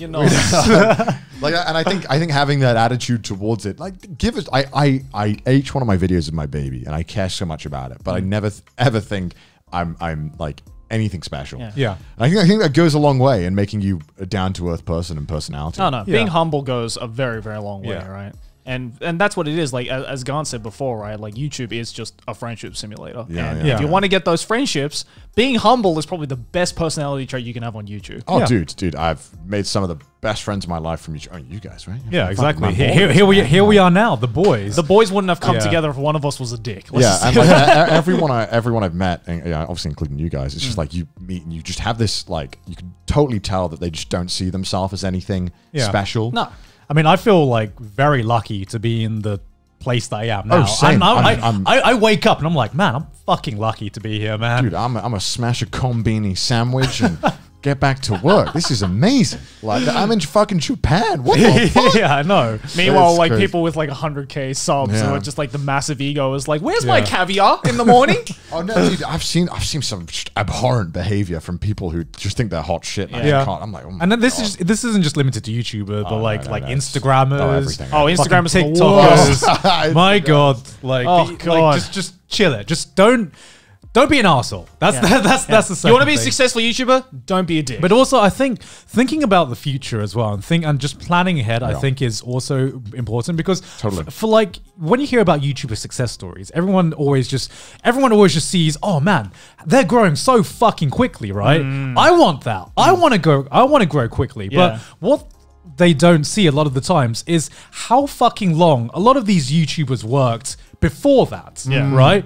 Because prep, right? you always see that one YouTuber who rises up quickly, like Mr. Beast, for example. Mr. Beast was like, I think it was last year or 2 years ago, he was like the hottest shit on YouTube in terms of. still kind of is. I mean, he still is. He's still like one He's of the. approaching like 50 mil or He's something. like one of the Insane, biggest insane. creators on this platform, but what a lot of people don't talk about is just how many times he had failed Yeah. and how many different kinds of content that he did. And he like, if you want to be a YouTuber, you're gonna put in the grind, and it is going to be a grind. And not a lot of YouTubers talk about the grinds they put into before they were like successful, because everyone always sees that massive fucking year that they had, right? Yeah, yeah. But like, I remember being a small YouTuber and working like I've been on YouTube for 13 years, right. and most of that 13 years was being a fucking nobody. Yeah. You know what I mean? Yeah. I have a question. How many years did you work on your YouTube channel before you saw a penny? 7, 8 years. Dude, and then Christ. you know, okay, because do you ever get those comments where people are like, dude, YouTubers make too much money? Yeah. And then I always just tell them, dude, work for 7 years for nothing, and then see if you like, if you want, tell me you want to work for 7 years at the chance of being successful and Yeah. getting Yeah. some money. And it's also a system that allows some amazing things. The reason why some people make, you know, like I'm never going to make nearly as much money as someone like Logan or Jake Paul makes. Yeah. But that system is also in place so that one animator who makes one video a month can just make enough to get by. Yeah. Yeah. Because if Logan Paul and Jake Paul didn't make that much, then the animator down there couldn't make that much. You know what I mean? Yeah. Yeah. And yeah, some of these YouTubers have way too much fucking money. Yeah. I agree, Oh, yeah. But Yeah, it's a that's true. system that, you know, you only see the success and you never, like you said, you never see the hard work. Like Yeah. you never see the 40 hours a week I was putting in while trying to get a Yeah. degree. Yeah, when we say to get it rise work. and grind, we mean that half as a joke, Like- but we Yeah. genuinely mean that. I mean, we sometimes. talked about how we try to have a less hands-on approach now. Like, yeah, you know, yeah. some of us to varying degrees of Like success. Yeah. any business, you But- you grow and you delegate the but jobs. there, Right? like, I don't think there is literally a YouTuber I know that hasn't gone through a period where they just wanted to, where all they did was do YouTube from moment to night, from like Right, waking up right, to yeah. night. 100%, Like there was a 100%. year, I'm sure for all three of us, where this was all we did. Oh, yeah. And we put in that fucking grind. And the hard part was learning, once we were successful, how to get out of this grind, because it's like unsustainable. But you gotta be prepared to put the work in there, because it is going to be really, really hard fucking work. Because you gotta compete with everyone, and every YouTuber I know has gone through a period where they've just wanted to fucking kill themselves for how much work they've done. Yeah. But that's just the landscape, right? Because that's how much people want to succeed. And if you're not prepared to do that for like a year at least, because some people do it for more. Minimum. Like a minimum, you got to do this for a year. Doesn't matter what kind of life situation you're in, whether you're in like fucking uni, like you're working, you got a job. Yeah. YouTube doesn't care. YouTube doesn't wait for that shit. It's unfortunate because, you know, obviously, likely the more older you get, the more Yeah. responsibilities you have, which Yeah. means less time for YouTube. And it sucks because life isn't fucking fair. And, Yeah. you know, we're really lucky that we all started at like a perfect time, which is in university where Yeah. we could afford to throw everything else out the window, Yeah. you know? And I feel bad, you know, because sometimes you get emails from people who are like, you know, working fathers. Yeah. And you're like, hey, I really need to do X and X. And I'm like, fuck, dude. Like, I mean, it's kind of hard because you really have to put in way more time than you could ever put in your situation. Yeah. And it sucks because it's not fair. It's Yeah. not. Because like for me, when people ask me what do I have to do to like make YouTube my job, the first thing I ask them, no matter how many like sub counts they are, if they want thinking about making this a job, I'm like, are you prepared to take a year out of your life? To make it work, To make it work, at least a year out of your life. If you're prepared to take a year out of your life to make this work, then it's something I think is literally feasible what with the right work ethic. But it's not just about work. It's not just about, because with YouTube, you not only have to work hard, you have to work smart as well to stand out. And that's not even a guarantee, right? And Like that's that 1 year is like like you have a chance Yeah. of becoming But successful. like, okay, here's if we're throwing pure numbers into this, into the algorithm, I feel like if you have over 100,000 subscribers, you can make this into a job. Yeah, you Yeah. probably could. You're maybe not right at that point, but you can easily get No, like I with, said, with the good amount of views, yeah. I reckon, with a Yeah, healthy amount of views. with a healthy amount of views, like if you've just like obviously just reached 100,000 and you have Don't like quit your job. Don't yeah, quit. Yeah. I'm not saying you can quit your job, but you do have a chance to make this a job if you play your cards right. True. But like I said, are you prepared to take a year out of your life? Maybe, you know what I mean? Yeah. Like that's kind of like the crossroads I've seen a lot of people at. And there's also, you know, you might see a channel and they might have gotten like a big burst of numbers, but there's maybe something going on in their channel that's quite unhealthy, right? Like you can see, like if their channel is like low views, and one big view, and that's consistently what they're getting, it's Yeah. normally a bad sign. Yeah. Yeah. But, like, It's like we can just see a channel and we can know if it's going to yeah. be like successful. Yeah. because most of the time, if you reach 100,000, you have some kind of a You've foundation. been doing something right. You've got a foundation, and this is like unless you've just had one banger video and then Yeah. you've just reached 100,000. But like Yeah. most, like I'm throwing this out, but like most of the cases I know where someone reaches 100,000, I knew that they could turn it into a job. Oh, and 100%, it was something that you won't be living well when you start off Like, doing it. I did You won't be not. none living of us, well. none of us did. None of us were. I was worrying about being kicked out of my house. Yeah. So that was fun. But if you understand enough about how to monetize your work and the internet, like fucking artists, please learn how to monetize your work. There's so many talented people out there where they're not making a single penny because they don't know how to market their skill sets. Yeah. Like if you just do a bit of research about how to market yourself and how to monetize your platform, you can make this a job. I truly do think anyone can be a YouTuber. Like it's not. I do as well. I think it just takes different amounts of time for Yeah. different people. Yeah. But I think Yeah. anyone can do it. Some Like, people I are just genuinely- clicks. For some people, you really have to grind it out. So Yeah. at the end of the day, and even if you're a working father with 10 kids, I'm sure there is a chance or some path that you could make it work, right? If that's You just really got to what figure you it want. out. It's hard, man. I mean, there's I'm not- there's no foolproof way to make it happen. We're not saying it's easy. There's no foolproof way, but there is, I guess, ways that you can increase your chances. I hope this has helped. I There's hope a this lot has of helped there's a you. lot of ways. where We you can increase your definitely go chances. way more in depth into this in future podcast Oh, we episodes. can make. I could chat for like 4 hours in Oh, this yeah. shit. But Yeah. Yeah, so we'll probably leave it for Yeah. another Yeah, episode. so, but in the meantime, wow. guys, thank you to all the patrons, first of all, as you can Look at see all on the these screen right now. beautiful motherfuckers on screen. I love this guy. Yeah. And this guy especially. Yeah. They're all amazing people. And if you like This to be... guy could be a successful YouTuber. Yeah. That guy could be a successful YouTuber. What if you were like pointing to like an already successful YouTuber? Sea Dog V. It's like, I'm what? not successful yet. Self-funded.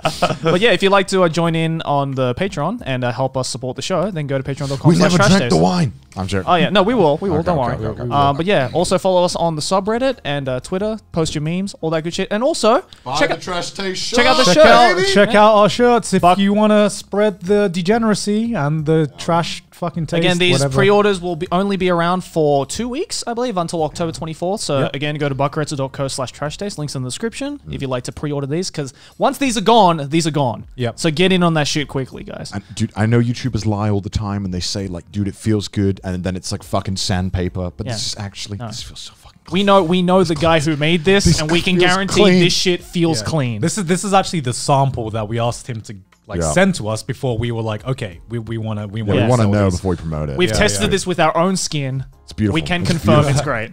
Yeah. So yeah, guys, thanks again for joining in on another episode of Trash Taste. I've been Simp Boy number 1 with Simp Boy number 2 and 3. Yo, I've Simp been Boy 3. super simp.